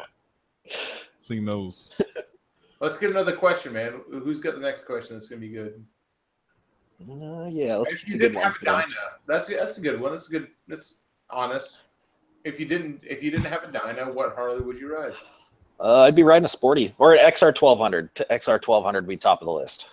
Yeah, fair enough. XR 1200. I don't know what that is. I'm good. Just say a Sportster though, because that's honest. It's essentially a Sportster, but it was like a hopped up fucking badass version of the Sportster they only made for a couple of years. They actually made it for the XR for a little while, but like the last version of the XR 1200 was like the shit. That was like their I love that best motorcycle. That was their best performance offering.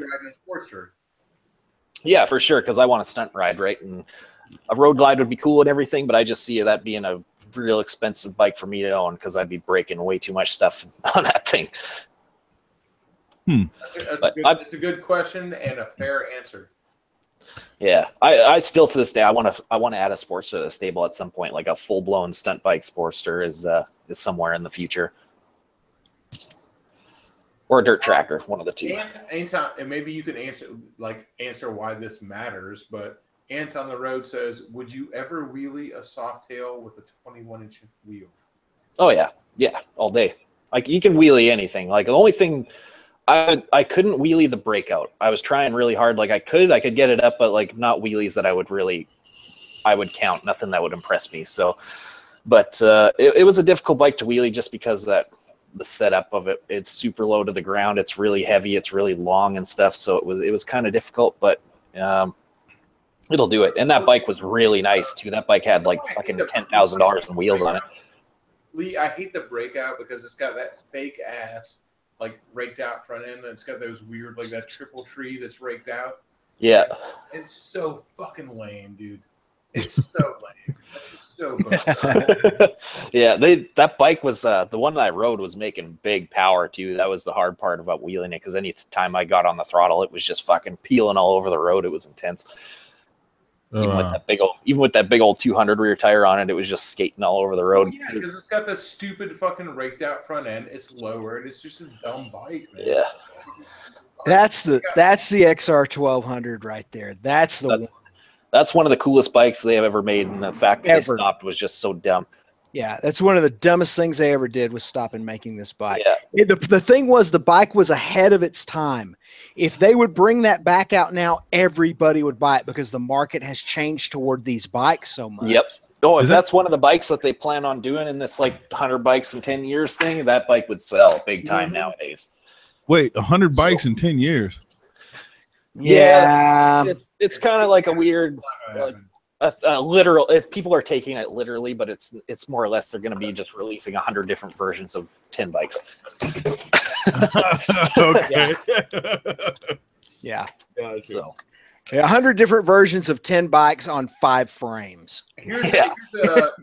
Lee, here's a good question for you, like for you to answer. And what do you personally think is the best platform to start on? Dual sport, cruiser, sport? Like, what do you think the best thing, like your first fucking bike? I started riding dirt bikes, and that's what made me a good rider. I think everybody should ride dirt bikes. Woo! Yeah. I'll agree. That's why I started.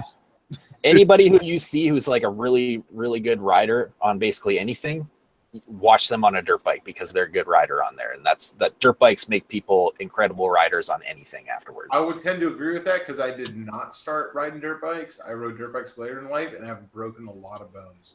Yeah. No, I think because you're trying to use street knowledge, or you're trying to apply like everything you've learned from riding on the street to the dirt, and then you get in the dirt and you realize none of that shit.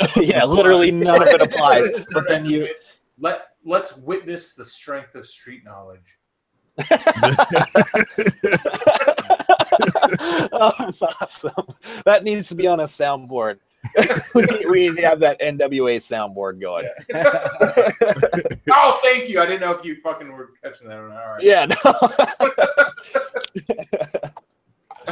Oh, that's golden. But yeah, like people should ride dirt bikes, man. If you ever want to be a good rider at anything, ride in the dirt, because like anything from the dirt applies to the street, and nothing from the street applies to the dirt. Right. So, and that's where you learn how to where you learn all your. I agree with Lee. That's the reason that Jessica and I got dirt bikes after she got in that bad wreck. People who've been watching our channel for a long time remember she got in a bad wreck, fucked herself up, and we said, hey, if we're gonna take street bikes seriously, we need to get dirt bikes. And yeah, like that's why people like all the time they'll ask me like, how do you just jump on any bike and ride it good? And it's because I spent 26 years in the dirt perfecting my fucking craft, man. That's why. And that's what made all my riding skill was riding in the dirt, because that teaches you more bike control than anything. Yep. Good question. Waylon asks, I've never ridden dirt. How should I go and get without breaking my dick off? Soft sand, maybe. That's a good question. Trails, I would say start something like hard packed trails. It's not too rutted out. I encourage people to go to the track, even though there's going to be guys that are fucking way over your head around there. Just like, don't worry about, get used to riding around these people. They'll get around you. They're good at what they do. And because the track is always changing, there's always different obstacles. You got to do 10 different things at once, and once you start adapting to it, that's when those skills will develop. And riding on a track is actually really incredibly safe, even though people don't think so. Right. It's how fast could you possibly go? Yeah, exactly right. So, but there's lots of ways to go about it safely. You can start on the trails or whatever if you're really, really not comfortable with going on a track. You can go in the sand, but I mean, riding the sand is was a pain in the ass. It's the hardest thing to do on a dirt bike. And I actually said that. That's all we do in Florida is ride sand. Yeah, I actually said that in a video, like, because people would ask me, like, how do you get good on a dirt bike? And it's like, ride sand as much as you possibly can, because it's fucking hard. And that's why I got so good, because like up here, our free ride terrain areas, literally all of it is sand, and that's what I do 90% of the time is riding that shit ever since I was a little kid. Like the first time I rode was in sand. And yeah, so like take me to a sand track, and I'm mopping up the house there big time. I mean, one of the things, and it took me almost 2 years to get good at it, but like riding in sand now is like it's like walking across the street. And yeah, because it's so dumb to say, because I had such a hard time with it at first. It was so terrifying. It is, because if you all it was is what everybody says is just lean back and give it throttle and pin the fucking throttle. Yeah. Yeah. Just let the bike dance around under you and do your thing. Yeah. Just hold on that throttle. Lean back, open it up, you'll be fine. That's it. Yeah. Pretty much. Just keep the front tire light and you're gonna be golden. You sent me down a freaking wormhole on XRs now, Lee. Uh-oh. I know, they're so cool. Oh, look at this one set up as a mile bike. I know, it's beautiful. As a what bike? A mile bike. What the hell is that? That's a dirt mile. Oh, okay. Flat track. Yeah. Oh, okay. I got you guys. So cool. Yeah. I've been trying to track one down for years and years, and like those bikes they're still worth a lot of money if you find them. They're hard to get. Yeah. Is that belt or shaft driven? Belt. Yeah. Yeah. You remember the lead? Harley couldn't get rid of them when they were selling them. They were fucking. Yeah. Back then, the younger generation didn't give a fuck about Harleys. Like it was all old fat guys riding Harleys in those days when they made that bike. And nowadays, that bike would sell like crazy. Look how well that Street 750 line is doing, and it's designed off that bike. What a heartbreak for that man. So, and, like, I love the Street 750. I always like hold back on talking shit about it because Backrow's got one, and I don't want to make him feel bad about the fact he's got one. I think it's a great bike, but I want to talk shit about it a lot because it's never, ever, ever in a million fucking years is that bike ever gonna have the kind of support that the 1200 Sportster motor has. Yeah. Yeah, that's one thing. They don't quite have the engine in, but those things are pretty fucking fast. Like some of the people that have like started modding them up and stuff, they're getting some serious power out of those little 750 engines. So, and they've only been out for what, 2 years now. So give it another 3 to 5 and see where those things go. It's the Sportster is just like, it's like a Chevy 350. Yeah. Like it's just so easy, man. Yeah, it's simple. That engine design hasn't changed in like 30 years, some shit like that. Dude, you can hit them. They're a hammer. They're a hammer. Yep. Yeah. Well, one of these days, man, I'm gonna track down an XR. Like I'll win the lottery and go buy the one that the dealership's been trying to sell for like $15,000 for the last 5 years. They've got one that's like lightly used. It's only got like, I don't know, 4,000 miles on it or some shit like that, and it's been sitting there with a price tag on it for years. No one wants it. And Lee Ant on the Road has got another quick question. Is like, what's your opinion on the Indian Scout? They're cool. They're really cool, especially with like seeing what some people have been doing with them and stuff. Like, well, especially all the dirt track guys, what they're doing, and obviously we know Tony and shit, and what he's done with his is amazingly cool.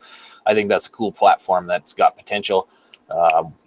Like you were saying, they need to pounce and take that thing and do something more Dyna oriented with it. That now that Harley's kind of shit the bed, and that bike will start selling like big time. So if they take that bike and throw mid controls on it and kind of take away a little bit of that classic styling that they're going for and make it more for someone younger. I feel like that's an important thing, important point to make, because on your video, I'm sure you got it. On my video, I got it a lot. I got a lot of people going like Indian. And I'm just saying, like, okay, yes, Indian has the chance to do this. They've so far have not impressed me at all. Yeah. I mean, like right out of the box, I wouldn't look twice at that bike. But seeing what some of the people have done with them, yeah, they definitely have potential and stuff. They're trying to stick with that real classic vibe right now, which I think is a dumb decision, because I think that classic shit is not cool right now. And I don't know, it doesn't appeal to me at all. I think they should roll towards performance, but they should go the way that they. Like, Tony Carvajal made a performance Indian, but you can't buy that bike. Yeah. And like it's still the same company, it's still the same bike as Victory, and they had the Octane, and that was things were going the right direction with that. I think they need to do something like that with the Indian. So even it's still the same company, so it's just got a different name on it. So they can do it. I'm just not impressed. They haven't done it. Like, I think the potential is there, but they haven't made one step towards doing it yet. Yeah. Well, Tim's in the classic XRs now. I see an XR fucking 1200 from like the early 80s. This one right here is making my motorcycle pants go crazy. Yeah, that's actually a Sportster conversion, that one. Yeah, that one's this is a conversion, but look how good it looks and look how authentic it looks. Yeah. There's a guy here that did one. He's got I don't know what it is. I think it's a early 2000s Sportster converted to like the exact Evel Knievel XR 750 from back in the 70s. That's so cool, man. Yeah, that's cool. Bike is nice. I'm always drooling over it at bike shows and shit. All right, man. I'm gonna stop looking at these because now I'm starting thinking about going to try to buy one. Operation Black Inferno has also a good question. Japanese cruisers. What do you think? I don't really think there's anything out there to offer from Japanese cruisers right now, to be honest with you. Nothing that's going to compete with like Harley Davidsons and shit. They're just not there. They're stuck in the old ways by the looks of it with those things, which is kind of dumb considering they're coming from Japanese manufacturers that all have the technology in the world, basically. Yeah. And they were the innovators for such a long time too. I mean, in the 80s and the 90s, man, all the cruiser innovation was actually coming. There was as much coming out of Japan as out of America. Yeah, like but they still have some outdated shit. Confused. It's not like a Japanese cruiser isn't good, but as far as like something that you'd want to buy, innovation, right? Yeah, like the only one that's even in that category that I would consider cool is the Yamaha Bolt. You know what? I went to a bike wash on Saturday and I was looking at that Bolt, and out of that like style of bike, because it was a Yamaha dealership, like that Bolt, I was like, you know what? I could actually fucking ride this thing. Like it's a pretty cool looking bike, man. Yeah, they're pretty fucking cool, and they're kind of like on the same playing field as like a Harley Sportster is what they're kind of going for, and they're definitely nail on the head with that. So I think that's cool. But as far as like Yamaha's the rest of their lineup with their cruisers, they look like fucking 70s old classic Softails. They got like white walls and shit and fucking bedazzling and crap on them. They look ridiculous. It's pretty fucking lame, man. Yeah. That's the whole thing, is that they're like, when it comes to Japanese cruisers, and I hate to be a fucking cocksucker about this, they make great bikes, but their offerings are lame. Like Honda has their fake fucking chopper. Yeah. The Fury. The Fury. The Fury's a fake fucking chopper. Yamaha has like a bunch of things that just look like a fucking road glide. Yep. You know, or anything, basically just copy Harley. Yeah, Kawasaki's got like the Vulcan or whatever the hell it's called. Yeah. The Vaquero. Kawasaki has a Vulcan that they put a fixed front fairing on. They basically, again, trying to copy the road glide. It's just, they're basically just like ape whatever Harley does and offer their bikes as a cheaper alternative to Harley Davidson. Doesn't mean they're a bad alternative. But here's the deal. They're not doing anything important. Yeah, but the thing about it is, Josh, is that, in the 70s and the 80s and even the 90s, if you wanted an affordable cruiser that was built incredibly well, you did go for the Japanese. But the thing about it is now, Japanese cruisers are just as expensive as Harleys a lot of times. Yeah. If they were smart, they would take all that crazy amounts of like technical development and technology and all that crap that they have in their sport bike lineups and start trickling it down and build some kind of performance-oriented cruiser or something like that. That's a bike that would sell, big time. Right. I would jump ship right away if I saw imagine a Vulcan S with 100 horsepower. How badass would that be? Yeah, exactly. And like for a while, here's the whole thing: is they did it in like the mid 2000s, really. Like they had the Vulcan 2000, they had the Yamaha Warrior. You know, they had the and it was almost a European only bike. They had the Yamaha Warrior engine. It was like an MT something, and it was like the Yamaha Warrior engine in a standard chassis. Mm-hmm. Are you guys familiar with that bike? A little bit, not a ton, though. But you know what I'm talking about. Like they were doing it, and like everybody just stopped. Yeah. They just stopped. Well, what happened was that all of a sudden there was just a period starting in the late 90s, early 2000s through about maybe I don't know, just a couple of years ago where nobody wanted anything but fully faired sport bikes. I mean, that's all anybody wanted. And so the Japanese responded to that, and they didn't, pay attention to innovation in their cruiser lines like they once had. And now that everybody's going back to classic bikes and bobber style bikes and cafe style bikes and all this retro stuff, and people are becoming more eclectic in what they like in bikes, the Japanese are like, oh shit, now we still have all these real scalpel looking fully faired sport bikes, and they've kind of swung the pendulum the other way. Yeah, a couple people are bringing up like the VMAX and stuff, and yeah, that's like the only thing that's kind of been close to what I described. It was kind of like a weird retarded love child between a sport bike and a fucking cruiser. Yeah. Didn't they made crazy power, that's for sure. Those bikes were fast as hell. They were just always looked like shit. I don't think that the new VMAX has a leg to stand on. No, it doesn't. The new VMAX, yeah, it's a great engine. Like, it's an amazing engine. It's like, just put it in a different bike. Mm-hmm. Like, whatever they wrapped, the bike that they wrapped around that engine is so fucking lame.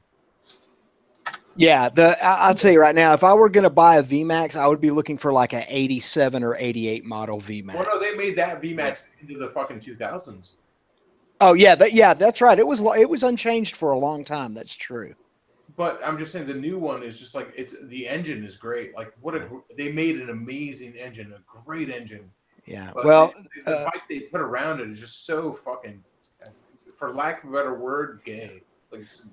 Nelson asked about the ZRX 1100. I have a ZRX 1200. I have a 2004 model that I've had for well over a decade now. Also ahead of its time. Also ahead of its time, now sought after, and they're really hard to find, and I am not about to ever get rid of mine. I love that motorcycle. $200,000, Tim. Nope. Well, hold on. Nothing's for, I mean, it's not for sale, but then again, everything's for sale. Yeah. No. Right. Yeah, $200,000. I would be a fool not to take that because I could go and buy 30 or 40 of them. Yeah. But I really, really like my ZRX. That bike was it was a replica of a replica. The young guys who are kind of curious about them don't realize that the ZRX was a replica of the Eddie Lawson Z-bike replica from the early 80s. And so it has kind of a weird legacy about it. It was a replica of a bike that was made to look like a replica of a race bike from the 80s, and that's how that look kind of evolved. And it's got the old ZX11 engine in it from the, basically from the 80s and 90s. That they made that ZX11 engine forever. And then in my version of the ZRX, they punched it out to 1200, and it made it a wonderful bike. And then they made it for like 6 or 7 more years. And then now it's available. It's EFI and redesigned, and it's only available in Asia now. Yeah. Cool. Well, let's move along. Keep them questions coming. Hey, Lee, I got a question. I don't know if this has been asked. But what do you think about the that Indian Scout? Like, I watched Tony Carbajal, and when he like tricked out that bike, I thought it looked pretty cool. His is cool. His is really cool. I like his bike a lot. I think they need to offer that as a kit, and that bike will start moving. Because that setup is money. He fucking nailed it on that thing. His and Joe's bikes are both set up super cool. I think I would be they're both set up like really dirt tracker oriented though. I would probably like do something a little more down the middle of like a stunt bike and a cruiser kind of thing. But definitely that same look they got going is money. It's so nice. Yeah, considering they shut down Victory, I was like, oh.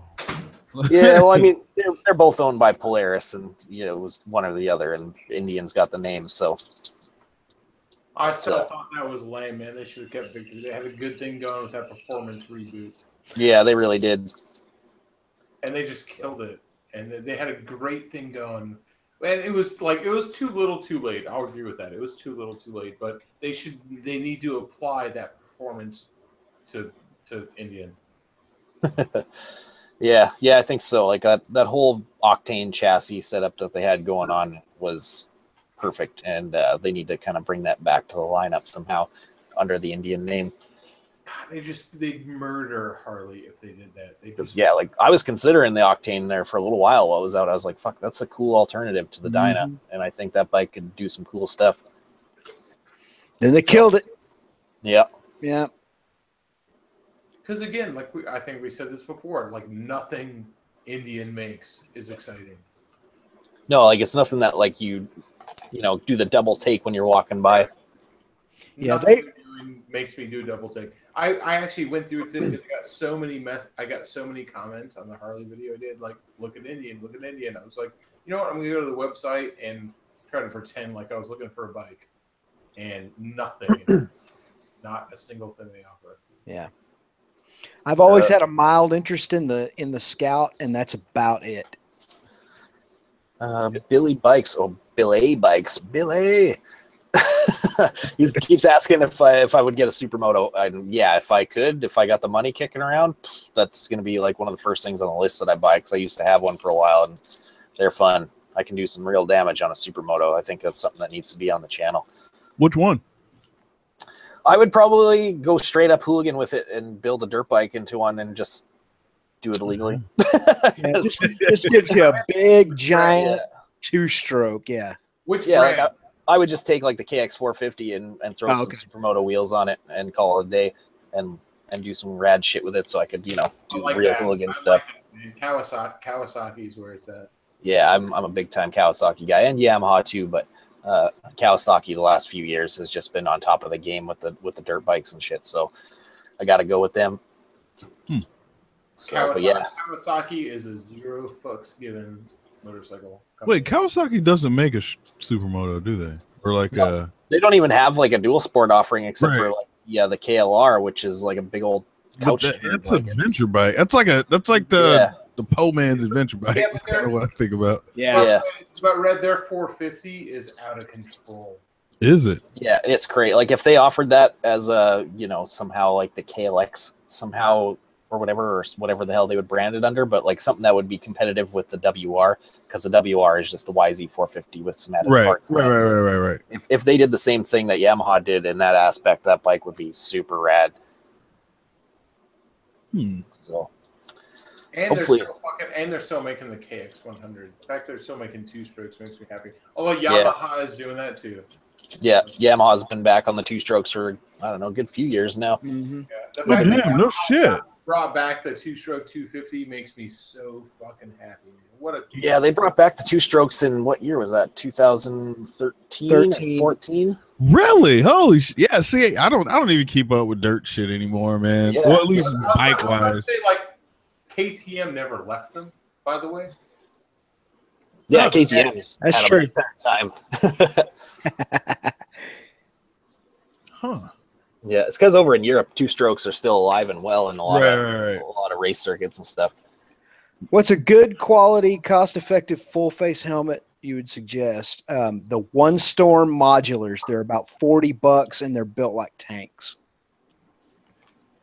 But if name brand's your thing, I'd probably say I don't know how well long-term wise, but I know Bell has that qualifier at like $100. Yeah, they're pretty nice actually. I know the Bell. If you want a modular helmet, the Bell Revolver is not very expensive. And Richard, who you guys know if you follow my videos from the Dirty Shame, has been wearing a Bell Revolver for almost 4 years. Yeah. Oh wow. Yeah. Even like Icon's cheaper shit is actually pretty nice too. Nolan has some well-priced, well-built stuff too. Holy crap, that's a weird brand of helmet to mention. Yeah, it is. I'm hearing that much. I wore Nolan for a long time. Yeah, I did too. Yeah, now they have. I will tell you this: if you're looking for a helmet, this is just my experience. I've worn a lot of different helmets. I've worn an HJC, I've worn a Nolan, I've worn a Schubert, I've worn a Bell, and my most recent helmet is a Shoei, and there is no comparison. Oh yeah. Arai and Shoei are a whole new world. Man. Wait, even with the Schubert? No other helmet has held a candle. Yeah. Yeah, it's a different playing field when you get your head inside a Chewie helmet. Hmm. That's why there's so much fucking money. Yeah. Right. That's the shit I hate when I'm like, hell yeah, I like this helmet right here. How much? Oh, it motherfucker $740. Let me tell you how much money I paid for my Chewie. Like $600. No, that's a cheap Chewie. out the door, tax tag and title $772. Yeah. You must have an RF 1200. It's a Neotech. Oh, the Neotech. Oh yeah. See, yeah, even the dirt helmet, like the VFXR and shit, that thing even is around like $600-700 up here. Anyways, that's what I run in the dirt. a motherfucker like me, man, I'll be like, I can't do it, dog. Like, even if I got that money, I'm like, Red. Change your life, dude. It hurt, dude. It hurt. You have no idea how bad that hurt. I bet. But every time I put it on, I just go like, man, that was worth money. Yeah, because here's the thing. I haven't had a decent helmet, and it's been a while because my dreadlocks and they grow, and so like I've had to go up 2 sizes in helmets and shit like that. But I haven't had a helmet that has properly fit my head, like as far as shape wise. Like the variant, I love the way the variant looks, but after fucking 30 minutes of riding like straight freeway, like the front, like my forehead, like there's that, I don't know, lip or whatever that's inside the variant, it starts pushing on my forehead and it's annoying. Like I'm never gonna buy another variant unless I cut my hair or some shit. But I've been trying to find a helmet that fits right, but in the dealership or in your local motorcycle place, like like a helmet feels great putting it on standing there, but don't know. I'm just saying, man, that was the one that did it for me. I know Ghost Ninja says the same shit about his fucking Shoei, and I don't know, dude. I don't want to pay It's a one-time purchase. That's my whole thing. That's how I justified it, is that every part of the helmet is replaceable. See, I'd be that dickhead that would go out and fucking crash 2 days after I bought it. That would be me. That would be me, dude. And it's like all helmet kind of crash too. Well, if you've got full coverage motorcycle insurance, your insurance will cover your helmet and your riding gear. So yes, that is true. I do have full coverage. AAA, by the way. Yeah. I've had several helmets replaced because, by the way, helmet insurance and gear insurance does not affect what your bottom line is. What's the word I'm looking for? Doesn't affect your goddamn it. Like your it doesn't affect your deductible. There's no deductible on. Oh, okay. Yeah. They usually have like a total. Like, hey, you're allotted $2,000 worth of replacement. So there's no deductible on helmet insurance. Like, you just get that money. So I'll tell you, I've had several helmets over the years paid for by insurance. Nice. Hey, speaking of like AAA roadside shit, did you guys figure out what happened to Arson? Yeah. He had a cratered. He had a burned up spark plug. Oh, that's it. Lucky bastard. That's what we think. He pulled the plugs out of it. He sent us a picture of it, and one of them was clearly destroyed. It was so funny too when I told him to pull the plugs and take a picture. He just pulled the cap off and took a picture of the fucking top of it. I was like, no, you're actually going to take it out, Arson. No, dude, you got to take the plug out of the engine and show us the other side of it. Not everybody's an expert. That was funny. Oh yeah, that was funny. That cracked me up. And I almost expected it too. I was laughing my ass off. And plus, man, the other side of the plug had that dielectric grease all over it, man. Yeah, that was dumb. Yeah, I was like, man, you need to wipe all of that off of there, clean every bit of that off of there. Took a picture. I wonder if he used the vice grips to get them out of there, because he said that's literally the only tool he has is vice grips. And I was just like, fuck, I wonder if he used it on that fucking plug. Yeah, well, he needs to make sure he doesn't use that to put him back in, because once you cross thread one of those bastards, you're done. Oh yeah, yeah. I want to buy him like a $50 socket set from Harbor Freight. Mm-hmm. Retap that son of a gun. I mean, everybody should have that at least. I remember like when I first moved out of the house and I moved to Japan when I joined the military, I was kind of working on cars, and I just went out and bought like just some little, it was like $40-50. You know, it had a bunch of different sockets and sizes and this and that. It's like a little starter fucking kit, you know, like it's enough to get the average day person by, you know what I mean? But it's funny how many people don't even have like simple shit, you know what I mean? Martin Slegum, and he's asking this to Lee Stewart, although I'm going to give my answer right as I read it. Why don't you take the engine from a Super Sport and put it in a chopper? And here's the reason, like, choppers don't need to go fast, motherfucker. No, choppers suck. It's been done. It's been done dozens of times. I've seen it before, but I mean, you know, chopper's a chopper. It's not a performance bike. It's meant to park and look cool at a show. I mean, they're not riders and stuff. You need suspension to go around a corner and shit. You need a performance built chassis and all that stuff. And a chopper is just none of those things. So basically all you'd get is a bike that goes stupidly fast in a straight line, and that's all it can do. And it might not even do that, you know. Yeah. Hell unstable too. Yeah, exactly. Talk about a wobble nightmare or an oscillation nightmare. Yeah, the frame to get the most power out of an engine like that, a super sport engine or a full superbike engine, anything like that, you have to have an extremely rigid chassis. And it just goes against, like, here's the whole thing. It goes against, like, the idea. Like, if you're going to build a chopper, I love choppers. I love a ridiculous bike that's hard to ride.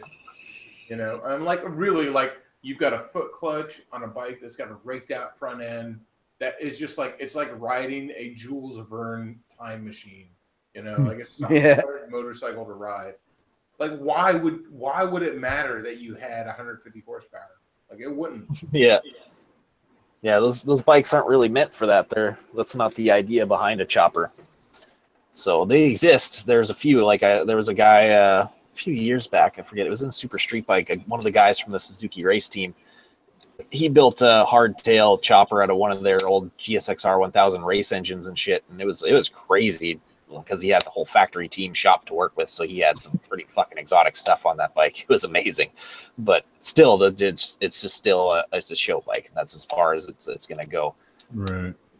So Miguel wants to know who's up next as a featured guest on the Red One Radio Talk Show. I usually put that out tomorrow, but I'll go ahead and say it now. It's Backroad Moto. Yeah. Oh, nice. Shit. Man, I wanted to go on your show so bad. You work on Wednesdays. I work on Wednesdays, man. Yeah, yours is cool, man. You got like the best live stream setup out of anybody. Yeah, it's fun, man. I love doing it. Yeah, your stuff is super good like that. I love that show. It's cool. Yeah, I've been trying to like Cool concept. schedule it and plan it out a little bit better now. Like I've been using like online calendar and trying to like call people in advance, be like, hey, you want to do it October 3rd? They're like, fuck, dude, it's kind of far down the road. I know. I just because usually what'll happen is like I'll get like a couple weeks ahead, then like I'll fucking forget for 2 weeks, and then I'm back and it's like fucking Tuesday, and I'm like, oh shit, I need somebody for tomorrow. Oh fuck, I don't know. Just wind up calling somebody, like just pulling some shit out of my ass. But no, I have a good time doing it, man. I appreciate everybody that came on the show to take some phone calls and hear from people and shit like that. Let's get a donation for some thick boys. Like Lee Stewart, them thick boys. Get a donation to get a fucking chair up in this bitch, like an order right now. Right. Oh god, I pulled up the Amazon page while we were just sitting there. I'm like looking at it right now, like fuck, I just do it and worry about money later. No, don't do it. I'll buy that for you. Don't do it. If somebody doesn't buy it for you by the end of this stream, I'm gonna buy it for you for your birthday. I'm gonna do it. At some point. I was like, Red, it was so fucking cool meeting you, dude. You were so fucking like with your dreadlocks. Like I was just like, man, Red looks exactly like he does. Well, thank you, sir. It was fucking cool, man. Billy was kind of a shocker. Billy looked like Billy, but he didn't look like Billy. He was so short, man. Yeah, and then He's lost a lot of weight recently too. So has he? Yeah, he's way thin. He's down. He looks to me like he's down an easy 20 pounds. He said, yeah, he's lost like 20 or 30 pounds or some shit. Damn, I need to get on that diet, dude, because That's not a breakup diet, man. Meth. Yeah. Meth macro diet. I'm trying to lose weight, not weight and teeth. Yeah, exactly. Let's get side chat. Let's get another question, by the way. I loved it, Red. Man, it was so fucking cool seeing you there. Yeah, it's fun, dude. Not everybody looks like everybody like doesn't show their face. Like your face is like part of your whole persona. Right. I feel like that about myself as well. Like, you know, I show. Very good. Well, let me ask you this: for the person that doesn't show their face, who was like the big, fuck, not what I thought it was gonna be. Arson. Really? Yeah, I didn't think he was gonna look like he did. Like, I don't know what I thought, but it was just like I was just like, it was just like, huh. Is he uglier or better looking than you expected? No, he's still looking good. You can see why he gets laid, you know. He gets laid, but it was just like I don't know. I just didn't expect it. Yeah, and that's you know, what. You know who look exactly like they sound like is Derek. Yeah, I had a little bit of a disparity of my mental image of him from the first time I met him compared to his actual image, but he's the one who looks closest to what his voice sounds like. You don't even like, it's not even a surprise. We were hanging out with Derek and it was not even like, it didn't even shock me in the slightest. It was just like, yep, that's what you fucking sound like. That's funny. Do me and him look as alike as fucking Arson says we do? You and Derek? Yeah. I guess slightly. Yeah, you guys are both out. I'll say this. You guys it's a stretch. You guys are both balding with beards. Yeah. I tell you who Arson looks like to me is the old Dennis the Menace newspaper cartoons. That's what Arson's face looks like to me. He looks like he's like up to some shit. Like he looks like he's up to something. He's always up to some shit. So, that makes sense. Actually, Lee, I would say you and Arson look more alike than you and Derek. Really? Yeah. Yeah. He's like, well, 100%. I can't wait to like get down there and fuck with him. It's gonna be super funny. Like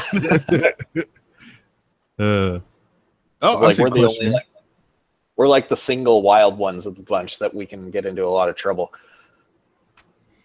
Hey, here's a question from Zero Gear. Lee, you like to ride or you like to stunt Harleys? Why don't you get a Buell and stunt that? Because mules have been dead a long time. That'd be a big old waste of money right there. Yeah, even you'd crash it and you'd have no parts to buy. Yeah, exactly. They were good bikes back in the day. I remember I rode the what the fuck was it, like the XB9 Firebolt or whatever it was, and it was a great bike. I loved it, but you know, there's just not enough of them out there to make it worthwhile. XB9? I rode the X12 or XB12 or whatever. That shit was pretty cool, man. That what the fuck was the sport bike offering they made just before they died? That bike was cool as hell. Like that bike looked beautiful. They made the XB12, right? I think the XB12B or some shit. Whatever that last sport bike they made, I forget the name, but that bike was glorious looking. It was so nice. I was so bummed to see that go. XB12S.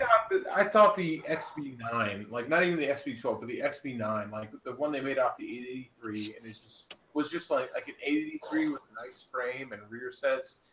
What a cool bike that was. Yeah, it was like the naked bike version. Fucking, that's the one I rode, was the naked version. I loved it. Is it just a Sportster? It was just a Sportster. And is it this? Yeah. And dude, those perimeter discs on the front, holy shit, does that thing stop? Yeah, and it's only got one, which is funny. It's crazy how fast that bike comes to a stop. It's got two. You're looking at a custom job. They've got two. I love those perimeter rotors, man. They're so cool. I wish they made that on more stuff. Mm-hmm. Yeah, the bike. I actually did a video on me riding it. The old shop I used to work at, the owner had one, and the bike. It's a tiny ass bike, dude. Like the wheelbase is super short. Yeah, it's everything about that bike is little, but at the same time, like that thing is totally capable of like handling in the corners and things like that. Man, I mean, he had some. Yeah, he had some Q3s on it. I was like, damn, seriously? I've always liked them. But, you know, there's like there's a certain amount of bikes that are marketed for people who like ugly bikes. and those bikes usually have dual headlights. And like, I love the Rocket. Like, I love my Rocket 3. I also understand that there is a large amount of people out there who think that bike is like, and I'm okay with that. You've got to be okay with that. Like, there's people who think that bike sucks, and like, I'm like, that's cool. I like the bug-eyed, ugly, like just ugly look, man. I love that. Yeah, someone threw it in there. The 1190 RX or whatever was the last one I was talking about there. That thing's beautiful. Okay. Yeah, even Eric Buell Racing. What was it? Because I forgot what is his name. Bring it up here. I'll put it on the screen. Night Rider, Moto Vlogs, whatever. No, it's Night Rider or something. He was actually at the Eric Buell, like office where they were not auctioning. That's not the word. Liquidating everything. They're trying to just fucking fire sell shit. And he was like, "Yo, even the shit here is expensive as fuck." It's like, dude, half of this shit makes no sense. If you're trying to get rid of it, why is it this expensive? Well, it's tooling. You know, that tooling can be remade to build anything, basically. I mean, they were liquidating every single thing in that. Yeah, everything. Like, Here we go. Yeah, this bad boy right here. What we got? It's on the screen. Oh, that thing. Yeah. That's the it's the 1190 RX. Right. Yeah, that's Eric Buell. Yeah, that was like the last offering Buell had. That thing was so fucking nice. I saw one in person. It was like, I fell in love with that bike. Like, what a great bike, man. What a good motorcycle. The problem with Eric Buell always has been, ever since the 80s, is that he's a brilliant engineer and designer. He is a horrible fucking businessman. Yeah, basically. and he has run that thing into the ground at every freaking opportunity. And he had to have known when he started using Rotax engines that Harley was going to be done with him. I mean, now granted, the Rotax engine, that Rotax powered Buell, was an amazing motorcycle, but you have to have certain things business-wise, contingency-wise in place to where when Harley kicks us to the curb, we can keep this thing going. And they didn't. He really expected that Harley Davidson was going to allow a non-Harley powered engine to be sold, bike powered engine to be sold, you know, in their dealerships. They weren't going to do that. Yeah, it would have been smart if Bombardier jumped on board and started giving them the funding to keep no doubt those engines, because Bombardier is not short on money, that's for sure. Right. So, yeah, I hated to see that because that was a really good. If they release that bike now, they would murder it. I would love to own one of those things. That it's like one of the sexiest bikes ever. Just even in a stock form, like that never happens. There's no stock bike that looks as amazing as that thing does, except for maybe the KTM that they made a few years ago. There, that is a performance machine. That's a bike that's made to. That bike and the KTM RC8 are like the two bikes that I just like. You like that style, yeah? Because this bike reminds me a lot of the RC8, and like. Yeah, like the tail section is totally RC8 on that thing, basically. Yeah. The RC8 looking good is the RC8 is like it's an enthusiast bike. Yeah. It's a bike that's made to fucking like you want to fucking kill it. That's the I remember the first time I saw an RC8. I had just moved out here to LA, and I went to some like Sunday rooftop party. It was like right down the street from the Staples Center where like the Lakers and shit play. And I just remember like seeing a bike in the parking lot. I was like, dude, what the fuck is that? And I walked up to it. I was like, when the hell did KTM start making street bikes? Like, I had no idea that it was a thing, dude. And I started looking into it. I was like, fuck, that bike's kind of nice, but that's just kind of expensive, though. Can't afford that. Shit. They weren't expensive when they came out. I mean, they were just like as much as KTM's cost. Yeah, KTM's cost all around on anything they make is expensive. Yeah, but that's because they come with all the good shit that most of the upgrades you would do to it. They come with most of that stuff. Yeah, it's going to have astounding suspension. It's going they don't cut corners on all the stuff where if you buy a moderately priced Japanese bike like my FZ, for example, it's got a really good motor and a really good chassis, but it has shitty suspension. Everything's made out of plastic. You know, I mean, it's just kind of that sort of. Like I'm mostly familiar with KTM dirt bikes. And like I raced for their factory team up here for a little while, and fucking I went from like my full mod bike. That was all 2-strokes back in those days when I was racing, and like I went from my full mod Yamaha to the stock KTM out of the box, and was like, holy shit, this thing rips! Like it's ridiculous. Yeah, that was my first impression when I rode a KTM, like in the when was that? Late 90s, early 2000s, somewhere around in there. But then like I went to a motocross event out here at Glen Helen. Is it Glen Helen? Yeah, Glen Helen Raceway, and it was the international shit. So it was like different countries, all racing motocross.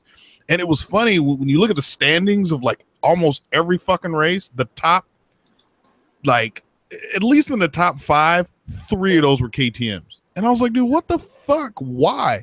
And so I was asking this one dude, and he was like, well, it's because KTM fucking spends all the money on R&D and not a bunch of other bullshit. And I was like, yeah, their bikes are dialed always. Those things are crazy. I remember fucking Germans, man. It's fucking Germans. When KTM first started getting in like the 4-stroke game heavy in the motocross side, when they had the 520 SX, that 4-stroke, that thing was so fucking ridiculously fast. Like they had to outlaw it because it was just like there was no chance against that. I want to ask a good question right here, and Tim and Lee, I want you guys to listen up. Waylon says, remember way back when y'all talked about having a podcast with Lee, Tim, and Josh about dirt biking, historical, and nerdy bike stuff. Oh, I know. I think about that all the fucking time. Yep. I think about it. I actually think about it a lot as well. Dude, I was when I was looking around the other day for this fucking chair, I put a webcam and a microphone and crap on my Amazon wish list that I got to fucking buy here, which actually that I'm going to buy tomorrow. Yeah, we need to do that because I started figuring out how to do like this way to broadcast it and record it at the same time. So that way we can hit YouTube and then record it and drop it on iTunes afterwards. Yep. When we both release these fucking Harley videos, like that would be like the perfect way to fucking launch it. Yeah. It's talking about that subject. Yeah, let's do that because that's something I can do. I can squeeze the time for that. That's one day a week for an hour, maybe 2 at a time. Like a 3-hour conversation. Yeah, like that's easy. I can fucking do that. And yeah, I want to do more of that kind of shit now that I'm like struggling to make videos because I just don't have the time. But that's something I can always do. Right, sit down for an hour, pump that shit out, upload. Yeah, exactly. I mean, I think you got to have like a conversation for a few hours, and like that's one I would really like to do on Twitch. Yeah, totally. Let's fucking do it because there's no reason like that's what H3 does, man. It's not like do it in the secret of everything. It's like do it live. I'm gonna start fucking hitting up Red and asking his secrets how he's got his setup roll in there so I can get some guests on the show. Because I got a lot of people that would come on that thing and it would be cool. Like let's do it like you, me, Tim, and Red. Yeah, like some pro riders, some manufacturers and shit. Like a lot of people that I know from the industry that can weigh in on whatever topic we're talking about. Or whatever. Red, how hard would it be to set that up on Twitch? Probably ridiculously easy. It would probably be easy, yeah. I'm just dumb and don't know how Twitch works. Nah, it's the same. It's like YouTube. Well, you just got to figure out what your key and all that other stupid shit is. Your I almost said Steam key. Is it no Stream key? There we go. Stream key. You let it happen. You do it, and then you upload it as on a separate channel. Like you upload it as here's this podcast. And upload yeah. Just have like a recording software running in the background the whole time, and then upload it on iTunes as a podcast afterwards. Done deal. Yeah, I think it's got value, man. Especially talking about really like here in the side chat. Is anybody still in the side chat? Let's hear it. What do you guys think? There's still a few people watching here. What do we got? We got 82 people. Real bike shit, like real technical bike stuff. Yeah, like where we actually talk about some proper shit where we're not just freeballing it like we do on these live streams and like do like a legit radio show type of deal. Yeah, we'll have a topic. We'll have a topic and a run sheet and do it like a radio show. Exactly. Have some guests, take some calls, do it the right way. If you guys want to see that, drop it in the side chat. Let us know what you guys think of this idea because I think it'd be fucking cool. I think it'd be awesome. Yeah, how many people are even watching right now? Like 83 people are still here. Surprisingly, that's a good amount, man. Man, that's good feelers for it. I think it would be cool because like the couple times that we did do it and actually followed a format, it was fucking good. Yeah. Like I was like hyped and didn't want to end it. So. No, I think it's good too, man. I think we could You know what? I'm so like hyped about everything. I'm such a fucking sucker. Like I'm so optimistic. I'm just like, we could do this, Lee, Tim, Red, and change the world. We could fucking do it and change the world. We could fucking bring the people's opinion to a point. Like we could take all these people who are watching right now. There are people who are watching right now. And we could take this like conglomerate of opinion and bring it up to the point where people who know about motorcycles are talking about it. Like that could actually change the entire trajectory of where motorcycles are going. Like that could happen. You know what's funny? Happen. I'm good up until you get to like cruisers and shit, and then that's where you lose me. Yeah, like I'm lost. You start talking cruisers, you just gotta fucking speak from the heart, man. Well, that's what's cool about the panel too, right? Because everybody kind of has their own area where they know their shit. Yeah. So, say what you fucking feel, man. That's what I do. Like I don't. You know what? I've had a couple sport bikes, but like I'm not a sport bike expert. I just speak from the heart. Right. Yeah, I got you. Speaking of which, how are you liking the Daytona? I mean, the Street Triple, rather. It's great. I love it. What a fucking perfect motorcycle, man. Have you ridden it? Have you ridden it as much as Jess, or? I have not ridden it as much as her. I've probably put like fucking 30 miles on it. But I mean, what is it gonna do, Tim? Like, what am I gonna do? Like, be excited about a fucking standard motorcycle? Like, it is what it is, you know. I can dig it. But it does it really well. That's yeah. Like I'm not gonna be blown away by this motorcycle. I'm not gonna be like, oh, this motorcycle changed my life. Like that's not gonna happen. But it's really good at what it does. Yeah. Wait, is it a 1050? 675. No, 675. 675 triple. Yeah, it's fast. Yeah, it's not a 4-cylinder like Ghost. It's a triple. Oh wait! Oh, it's the small version of the 1050. Okay. It makes power all along the power band. Here's the whole thing. This is what I say. You don't expect it to make the top end power that it does because it makes so much power down low. So but it just keeps going and going. This has got a bunch of fucking torque. It's great. And then you rev it out and you're like, oh shit. And there's more. I wonder how would that bike in like just a good old dig race would do against like the 675 that like Ghost has. Gearing's going to be different. It would probably do just fine off the line. It would be rider versus rider off the line and probably past about the 60 foot in a drag race type situation. Right. But from there on, I think the aerodynamics and gearing, not to mention the extra horsepower of the 4-cylinder, would probably lead it to victory. Now, if you're talking about going on a road course, well, then it would probably be more rider dependent there. I'll tell you what I think just from riding it for a little while is that it would smoke any Japanese 600 till about 80 to 100 miles an hour. Yeah. Yeah. Which is just past your 60-foot mark like, on a good launch. They'll probably walk away from it. But the usable power that it has is insane. All right, so I'm scrolling up, and pretty much everybody is down for this idea of fucking our show. Mm-hmm. There's a lot of people saying, "Yep, do it. Yep, do it." Fucking Redneck HB said he'd probably pay to listen to something like that. Heck yeah. That's cool. Ant on the Road says he's down only if we use radio voices. Well, let's do that. Yeah. Welcome to Sunday. Welcome to the 38 Ride Show. The 38 Ride Podcast on iTunes. Oh yeah, we can do it. Go! And now, ladies, got the reverb on there. Here's your host, Lee Stuart.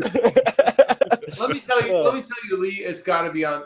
You got to do it on Twitch. So like you got to do it.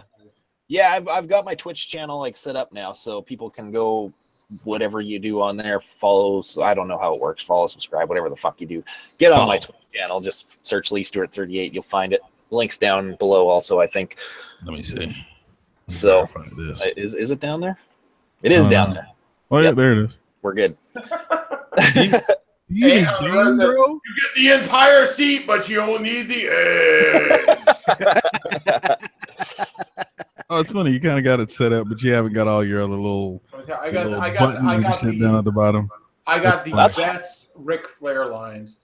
He'll say something like, he'll go like, "Baby, I'm like Space Mountain. I might not be the newest ride, but I got the longest line."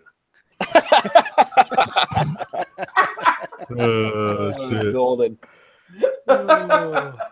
Let me tell you something, you little slut. You can't be first, but you can be next.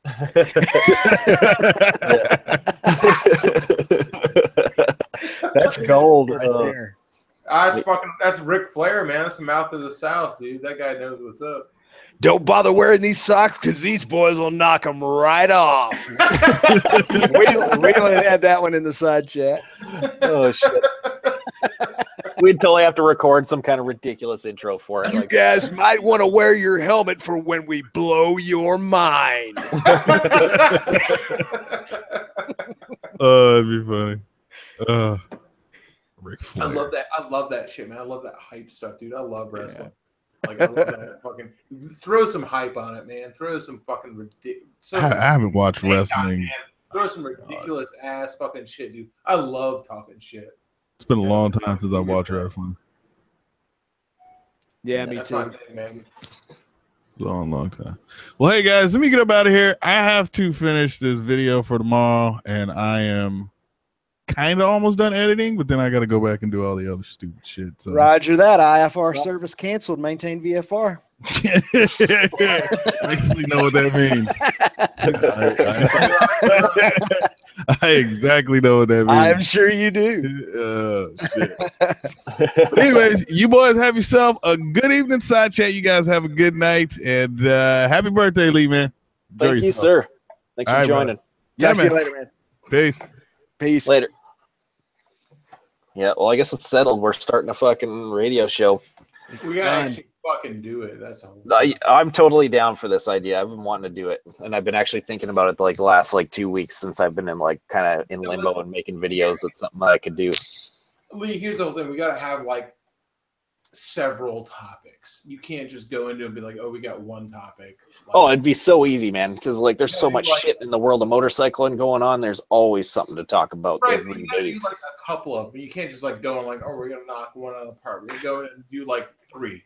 Yeah, no, let's cover fucking whatever kind of racing's going on at the moment, because everything's kind of different. Like the Supercross happens at a different time than MotoGP and that kind of shit. So boom, here's our racing segment. Here's our new bikes, new parts segment. Here's our let's talk shit to each other about something. Let me ask you this, Lee. How is somebody gonna listen to somebody talk shit about racing who doesn't know anything about racing?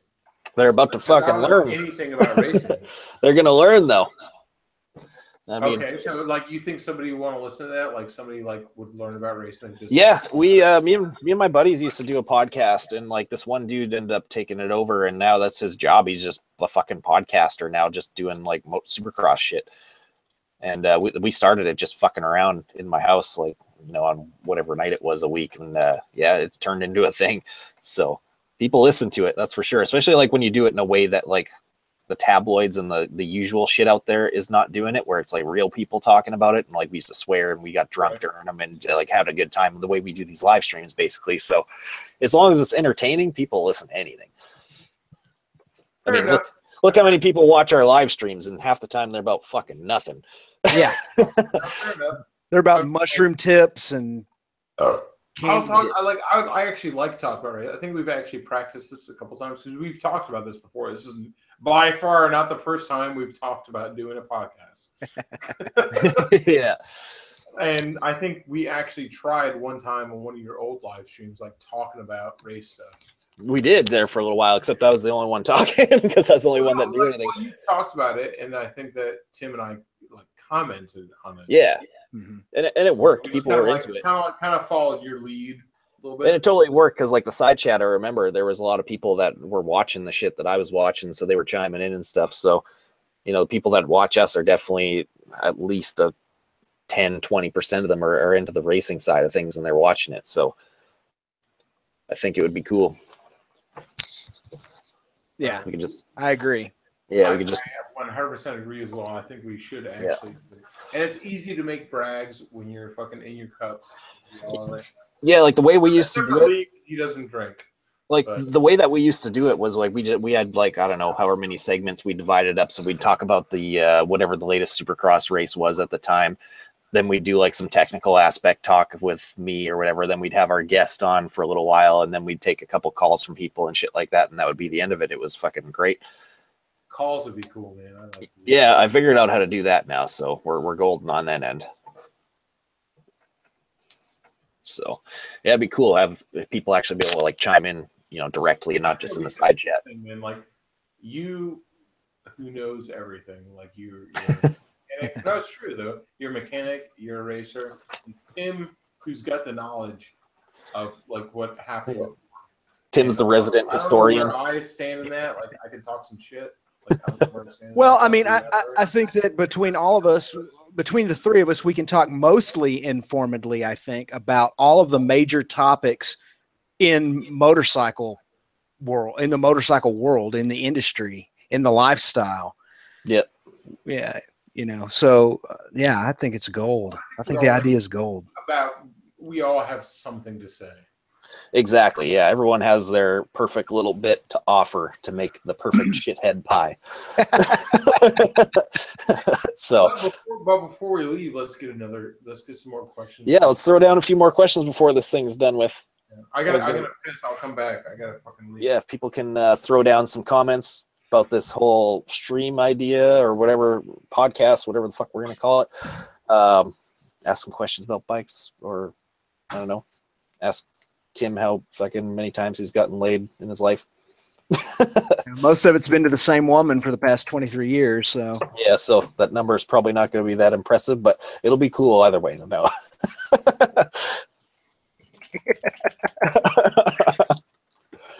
Tim, the walking encyclopedia, the sorriest son of a bitch you ever saw. Yep, pretty much the fucking. I don't Google stuff. I Tim it.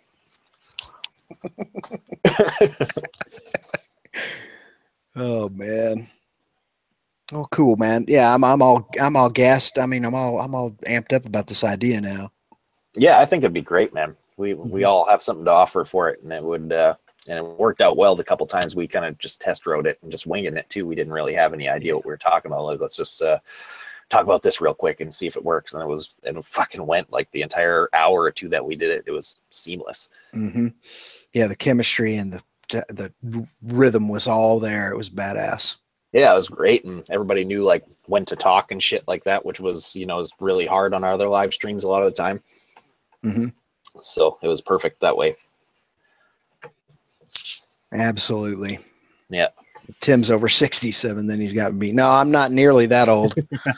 Thankfully, I have a long time to go before I get there.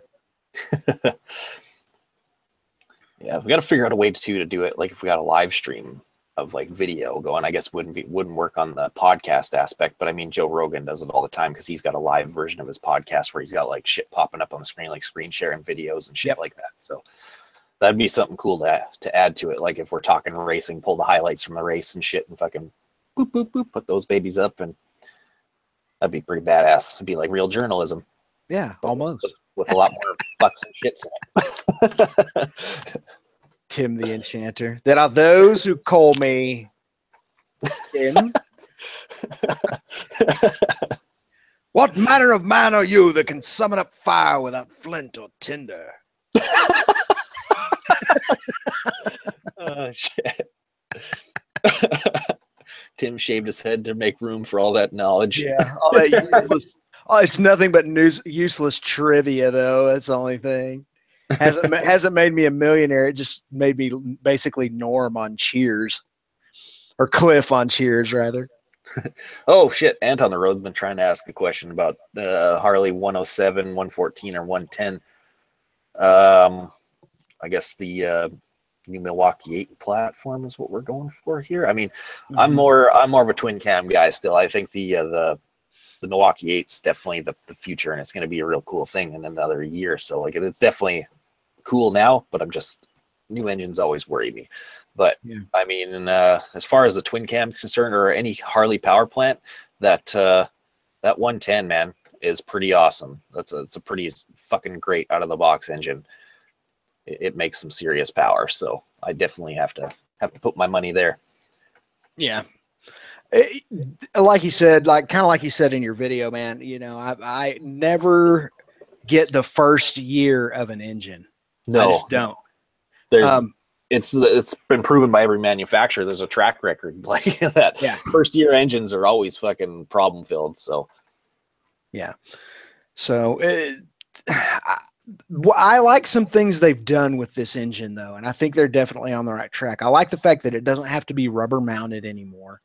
Yeah, that's glorious. That counts for a lot, because what it says is not only do they have, you know, the comfort of the rider in mind, but that engine itself is probably going to, I don't want to say it's going to be less problem filled, because all Harley engines pretty much these days run pretty darn well and are pretty reliable.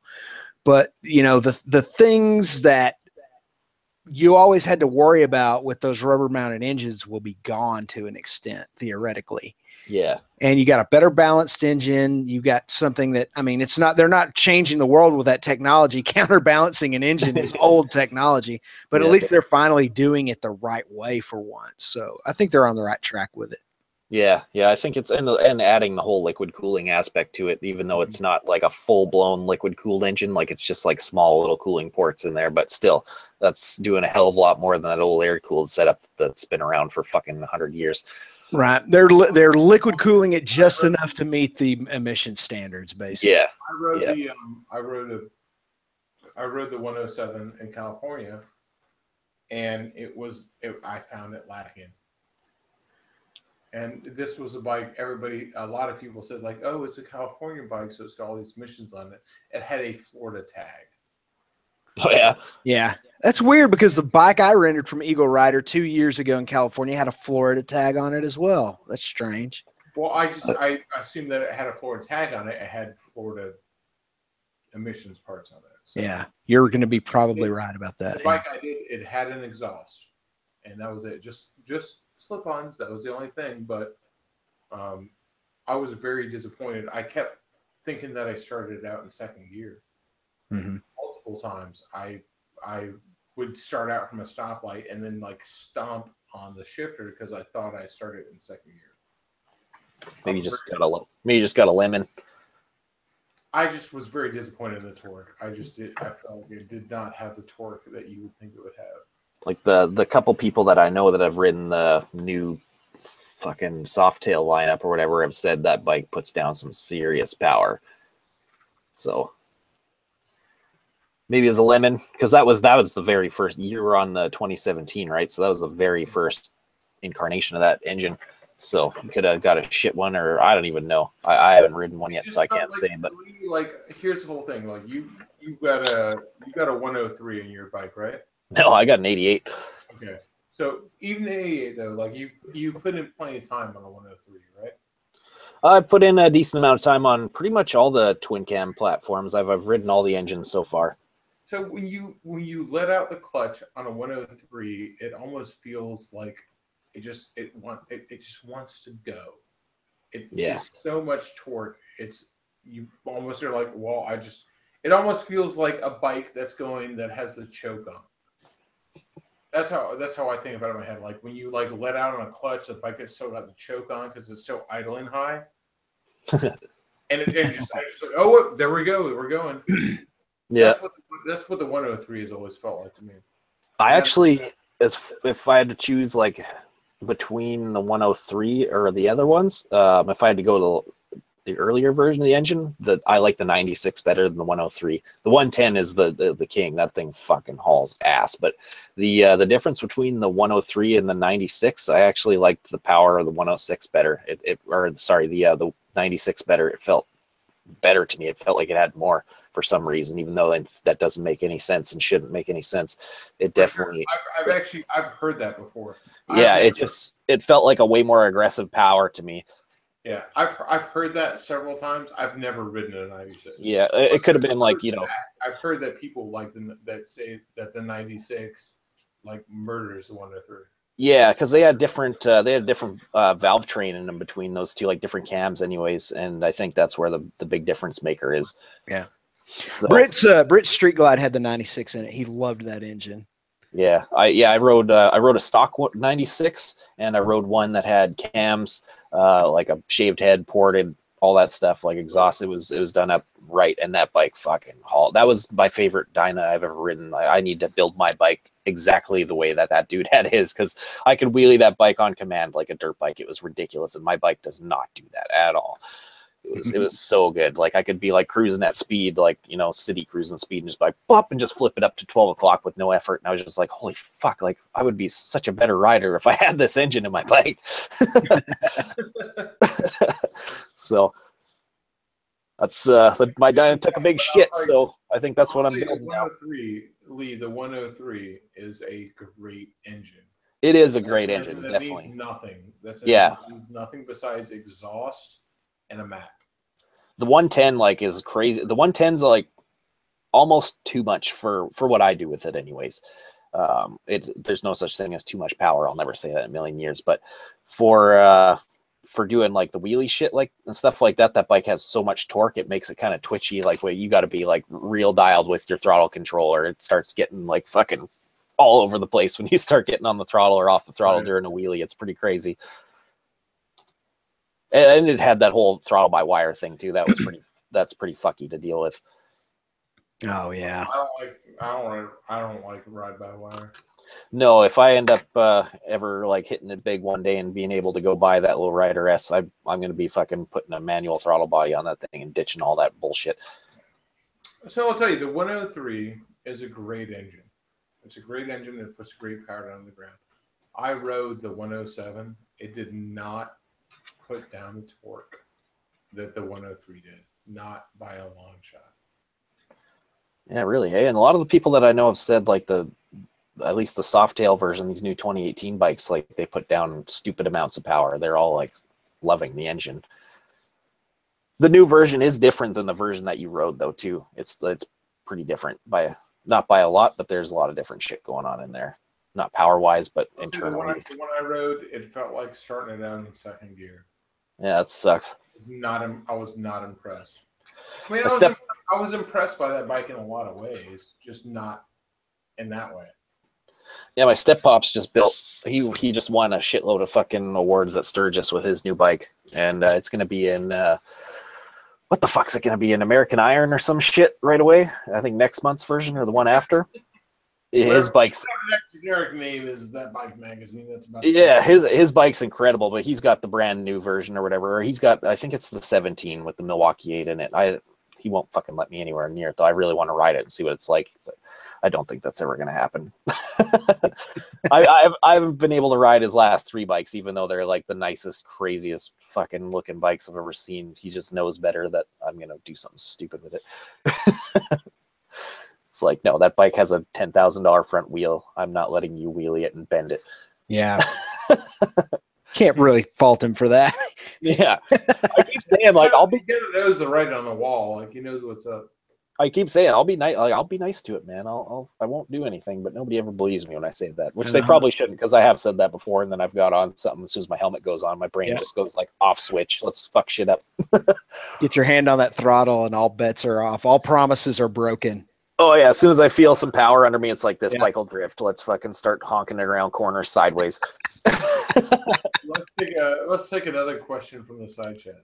I did that to a dude's bike. There's a couple people here that have some pretty like high dollar, like 100K plus big wheel baggers here, and there's a dude that's got one that's turboed and shit, and it's putting down some stupid power. It's got the 124 in it with a turbo. Crazy. It's making like, I don't know, somewhere just under 200 horsepower. This bike, it's retarded, and it's got a 30-inch wheel and airbags and stuff. And he's like, "Yeah, take it for a ride." I was like, "You sure, buddy? All right, let's do this." And I got on it, and like as soon as I put it in gear and I just like took off, I just gave it a quick little throttle chop and was like, "Oh my god, this bike's got so much power!" And just like he's watching me pull out from the fucking parking lot, and I just like, whoa, dump it. The bike's full blown sideways, tires fucking smoking and shit. Just like, "Oh my god, this is awesome!" And like I guess he heard me around the block the whole time. I was just bouncing around off the rev limiter for like 3 minutes and came back and just like, "Yeah, that bike's pretty fun." He's just looking at me all funny like, I told you. don't give me nice things. Oh man. Oh man, Ghost Anime made me laugh. He said when you were talking about how you always break your promises when you ride somebody's bike, he said Lee's the same way in bed. I bet. Yeah. Lee with the sneak attack. Yeah, that's not 7 inches.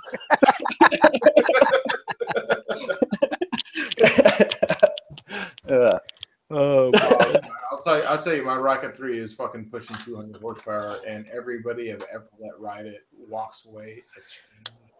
Yeah, there's something happens to any motorcycle once you get above, and once you get around that 200 horsepower mark, the character of a motorcycle completely changes into something you've never experienced before.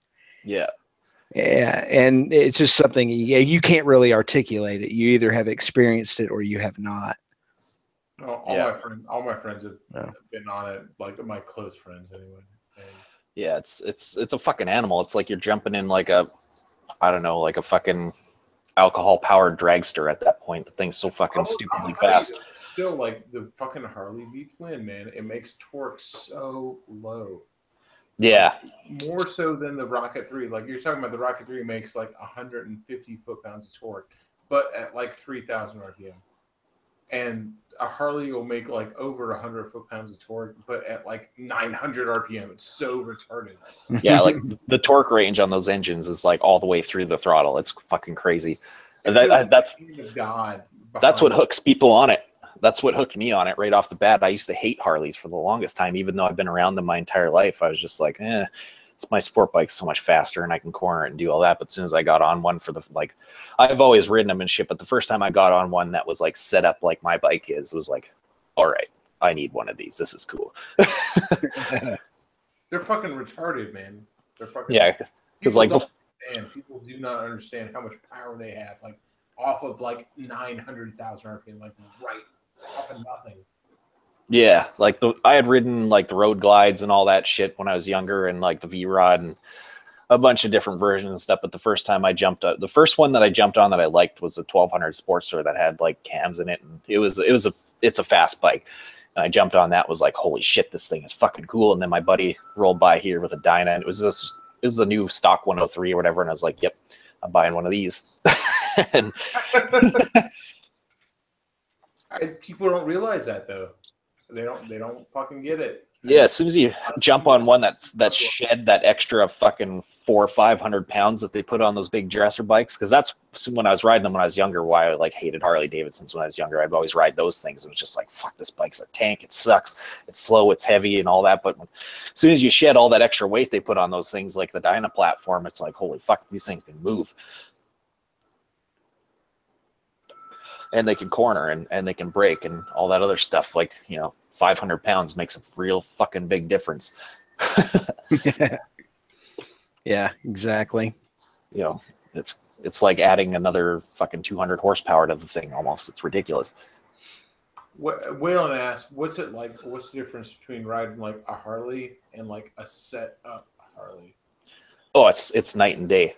Absolutely night and day. It's suspension wise, like that's where the biggest gains are. Like you can throw as much at the motor as you want and stuff, and that's all well and good. That's basically all anyone ever does, but they always seem to glaze over the whole suspension and braking aspect, and that's the first thing I went after on mine, and that made the world of difference. Like now I can out corner anyone that I know with a sport bike all day long. It's crazy. As soon as you get that proper suspension set up in that bike and the brakes and all that, that's when that bike like comes alive. Yeah. My bike stock was a piece of shit to ride. It was horrible. I'm going to bed soon. Or I'm not going to bed. I'm going to go like smoke some weed, and then you're gonna want to eat something, and then you're gonna go to bed. I'm about to smoke some dope and eat some queso. There you go. That sounds delicious. Yeah. What have you got, indica or sativa? It's gonna be the best. I don't fucking know, dude. It's green. It smells funny. It makes me feel good. That's all that matters. I'll tell you, I do when it comes to pot, I do this all the time, man. I fucking just take what my friends will give me, and like I very rarely pay for it, like almost never. and I just take what they give me. And sometimes it sucks, and sometimes it's awesome. Makes sense. And when it sucks, it sucks. Could be incredible, or it could be a bunch of swag. I think I like the stuff that like makes you more hyper. I don't. You like the head high stuff. Yeah. I like to be on it, man. I'm an upper guy. I don't like downers. I don't like downers at all. I'm a get up and go. I'm a get up and go, motherfucker. So whenever one does that, that's one I like. Cool. Well, let's give this thing. Let's give it the 5-minute rule. Then let's get one more fucking question in here. Whoever's got the best one in the next 30 seconds, we're gonna get to it. And while you're doing that, I'm gonna start my little fucking Amazon checkout and get myself a fucking chair because this sucks balls. And now that we've been talking about this fucking thing, I'm buying this microphone and shit too. I'll worry about money later. Somebody buy this motherfucker the chair. That'd be the coolest birthday present on the planet. I haven't gotten a birthday present in who knows how long. Buy him the chair. Oh God, yeah. Oh, Waylon, man. Waylon, I fucking love you, Waylon. Yeah, Waylon's awesome. He's always the man up in these things. Thoughts on Rusty versus Fat Bob? I wish he wouldn't have. Yeah, I got no real good thoughts about that. It's a Fat Bob now with Dyna parts on it. So that's about all you can get on that thing. Okay. Here's a cool one, I think. What frame and motor would you suggest for a first bike build, like a first ground up build? Good point. I like that question. Let's field that one. FXR. Yep. That was just about to be my answer too. If you want to build a cool bike, like I'll tell you my dream setup as far as I have a dream bike in every little aspect of motorcycling. But as far as V-twins are concerned, my dream setup is to build a twin cam fuel injected FXR. Yeah, I would love an FXR just because you don't have to do nothing to it. Like you just get it, and it, like I rode an FXR that was all original, and that bike was so awesome. Mm-hmm. Yeah, like to be able to do like the twin cam conversion to it is already like a huge leg up with that bike. Like the people that have them they have amazing machines. Those bikes are great as hell. But if you go that step further and through the newer version, the fuel injected into it, you've got literally the ultimate Harley on your hands because you have the best handling chassis, you've got the best engine that they've got, the most reliable engine, plus with the fuel injection you're set up basically for life. You don't have to worry about all the bullshit and jetting and all that kind of stuff. You get a good tune on it, you're set. That's the beauty of Harleys, and that is exactly what I would do too. If I had my druthers, like I could do anything I wanted as far as a bike build, I would start with an FXR frame, and I would go fuel injected, and I would probably I might actually go with some sort of custom inverted sport bike. Yeah. I mean, it would be a total build, but it would definitely be an FXR because I'm sorry, man, that is just the best motorcycle Harley Davidson ever built. They never built a better chassis than that, I don't think. Nope, not at all. That's definitely the top of the list as far as anything they've ever done. That's the coolest bike they've ever done. And to be able to do the twin cam conversion to it nowadays is actually a really easy thing to do because it used to have to like heavily modify the frame. There was a fucking cross member in the chassis that had to get relocated and come out and all this other shit. And now it's incredibly easy to do because the part of the engine that affected was the oil pan, and now places like San Diego Customs makes one, and there's another one, Deviant Fab, I think. They both make a conversion oil pan so that you can slap the twin cam right into the FXR chassis. No bullshit. It's perfect. Like that's cool. Yeah, no modifying, no nothing. Just bolt that oil pan on and drop the engine, and you're done. I'll tell you this. Ultima also makes a very big Harley Davidson engine. They do. They do. You don't have to put a twin cam in it. You can also put like 140 horsepower engine from Ultima in it, and that's what I would do. You can do all kinds of engines. You got that. You got S&S makes a whole shitload of awesome stuff that you can drop in there, and that'd be the route I go. S&S is so fucking like they fucking got their dick so far up their own ass, man. S&S thinks their shit don't fucking stink, man. That's why I like Ultima, man. Ultima at least is going like, yeah, you know what? Fucking, they just make their engines. That's true. That is a little bit true. I can attest to that a little bit. And I fucking like, I know bikes with Ultimas on it, man. My buddy Ern has got an Ultima engine in his bike, and he fucking whales the shit out of that motherfucker, and it fucking runs just goddamn fine. I heard back in the day, like back in the 90s, that Ultima made some pretty shit. They used to, yeah. They used to have a bad rap because that when the whole like OCC and West Coast Choppers thing were like heavy on TV, when all those like lines of like Chinese fucking knockoff choppers were coming out, they had a lot of really shitty Ultima engines in them, and they were just grenading left, right, and center, and they got a pretty bad rap from that whole era. There was a lot of those around. These days that they got their shit together. Yeah, that's what I've heard too. I haven't really been into their shit the last little while, but from what I've heard, I know a guy that's got one in a chopper now, a newer one, and apparently it fucking rips. I know that, but apparently it's been reliable as hell for him. So, well, that's my whole thing is like they make a 140 cube engine, like that's a big yeah, that's a lot of power right there. That's fucking retarded. You know, you imagine someone that, and like that's what your boy has, man. That's what I was in love with that bike. Your boy has that in an FXR. Yeah. And that's fucking retarded, dude. I can't even imagine that. Yeah, Juice First bike. That thing's something else. It's crazy as hell. He's got some pretty rad shit, that guy. I want to buy one of their shovels though. Like this is my whole plan. Is like I want to do a shovel build that has 0 Harley parts on it. Like I want to build a shovel that has not a single part from Harley Davidson. Someone asked. I'm sure it's been done, but like I just want to do it. Did you see that Sportster question, Lee? Yeah, that's what I was just about to field. Yeah, I figured. The dual sport sporty or whatever, is that the one? No, well, he was asking the difference between an 883 based Sportster, or 883 loaded Sportster versus a 1200 loaded Sportster. Oh yeah, there's literally no difference. It's just the cylinder and the piston. Literally, that's it. They just the 1200 bottom end is the same as 883. Right. They're just got a different jug on it, and that's it. In fact, you can take an 883, and there are a couple of companies who make really, really good like 1250 kits that make 100 horsepower.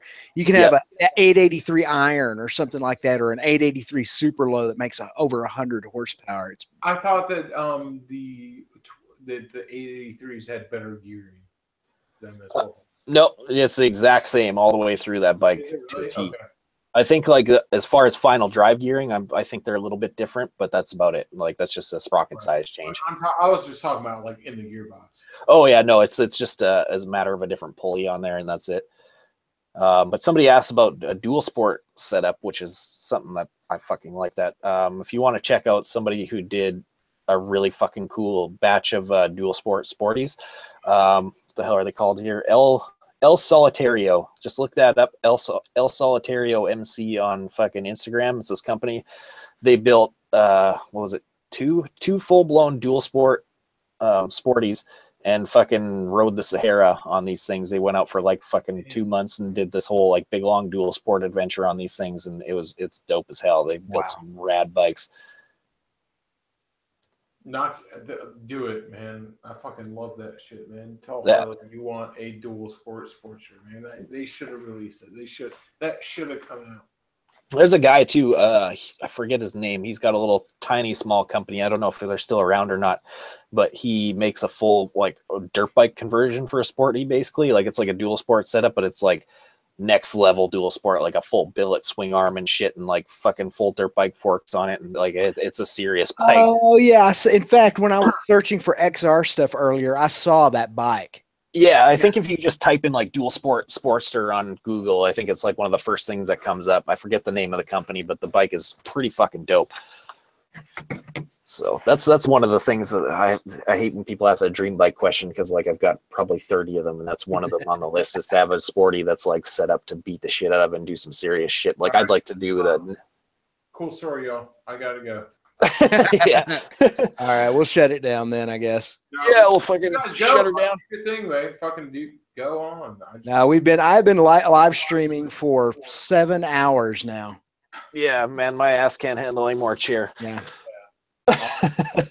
So, You guys want to do one more question before we go?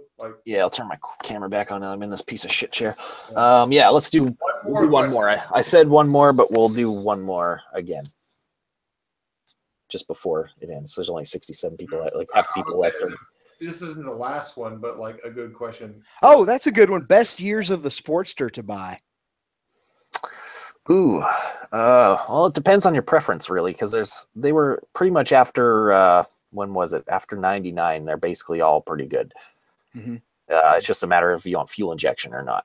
Right. That's So basically 2000 and up. And then I would personally, I would recommend fuel injection. I think Harley has good fuel injection, and they do. It's like 2003 and up. 2007 is when they went fuel injected. Actually, the only thing they'll do is pay a lot more for a gas tank. Yeah, basically that's it. But anything like post 2000s, all those Sportsters are solid as hell. They're great bikes. Even the earlier 90s ones. I know a dude with a 96, and that thing has been pretty much issue free, except for a couple fucking little bullshit things because he's not a very good mechanic. The important thing to remember about Sportsters is that you can buy a Sportster and do anything you want with it.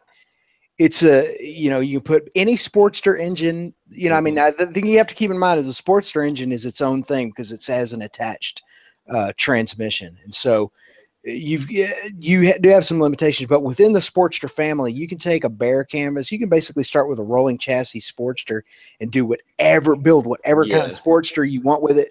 You can find any parts you need, any engines you need. Yeah. It's an heirloom bike. Yeah, that bike will build literally any style of bike you could possibly ever dream up, and it'll build it relatively easy because everything's out there for it. Yeah, right. So if you want a bike to make your own, you cannot go wrong with a Sportster. You can. Yeah, like you want to build a stunt bike, you want to build a bobber, you want to build a dual sport, a tracker, fucking a bobber. Or I said bobber, but fucking chopper, cafe racer, whatever. That bike can do it all. Bike that you can put a bunch of Harley parts on, because there's a huge aftermarket available for it. You want to put a bunch of Harley parts on and fucking just cruise around, you'll also have a great bike. Mm-hmm.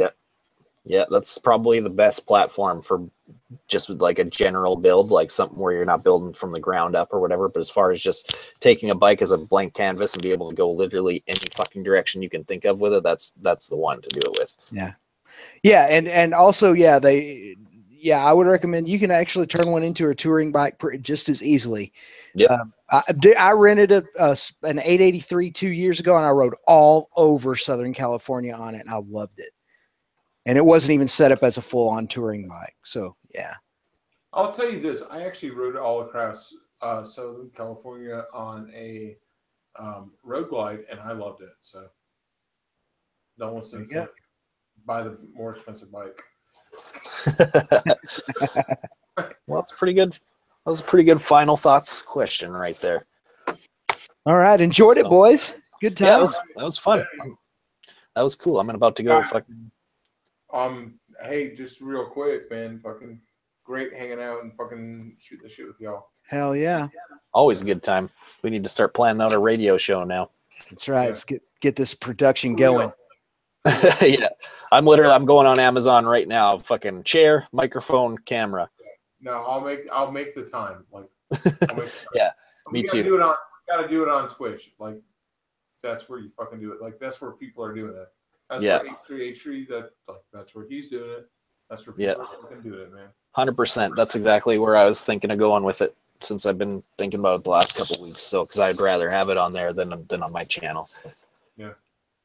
Well, you just afterwards, you just take it and you upload to YouTube as well.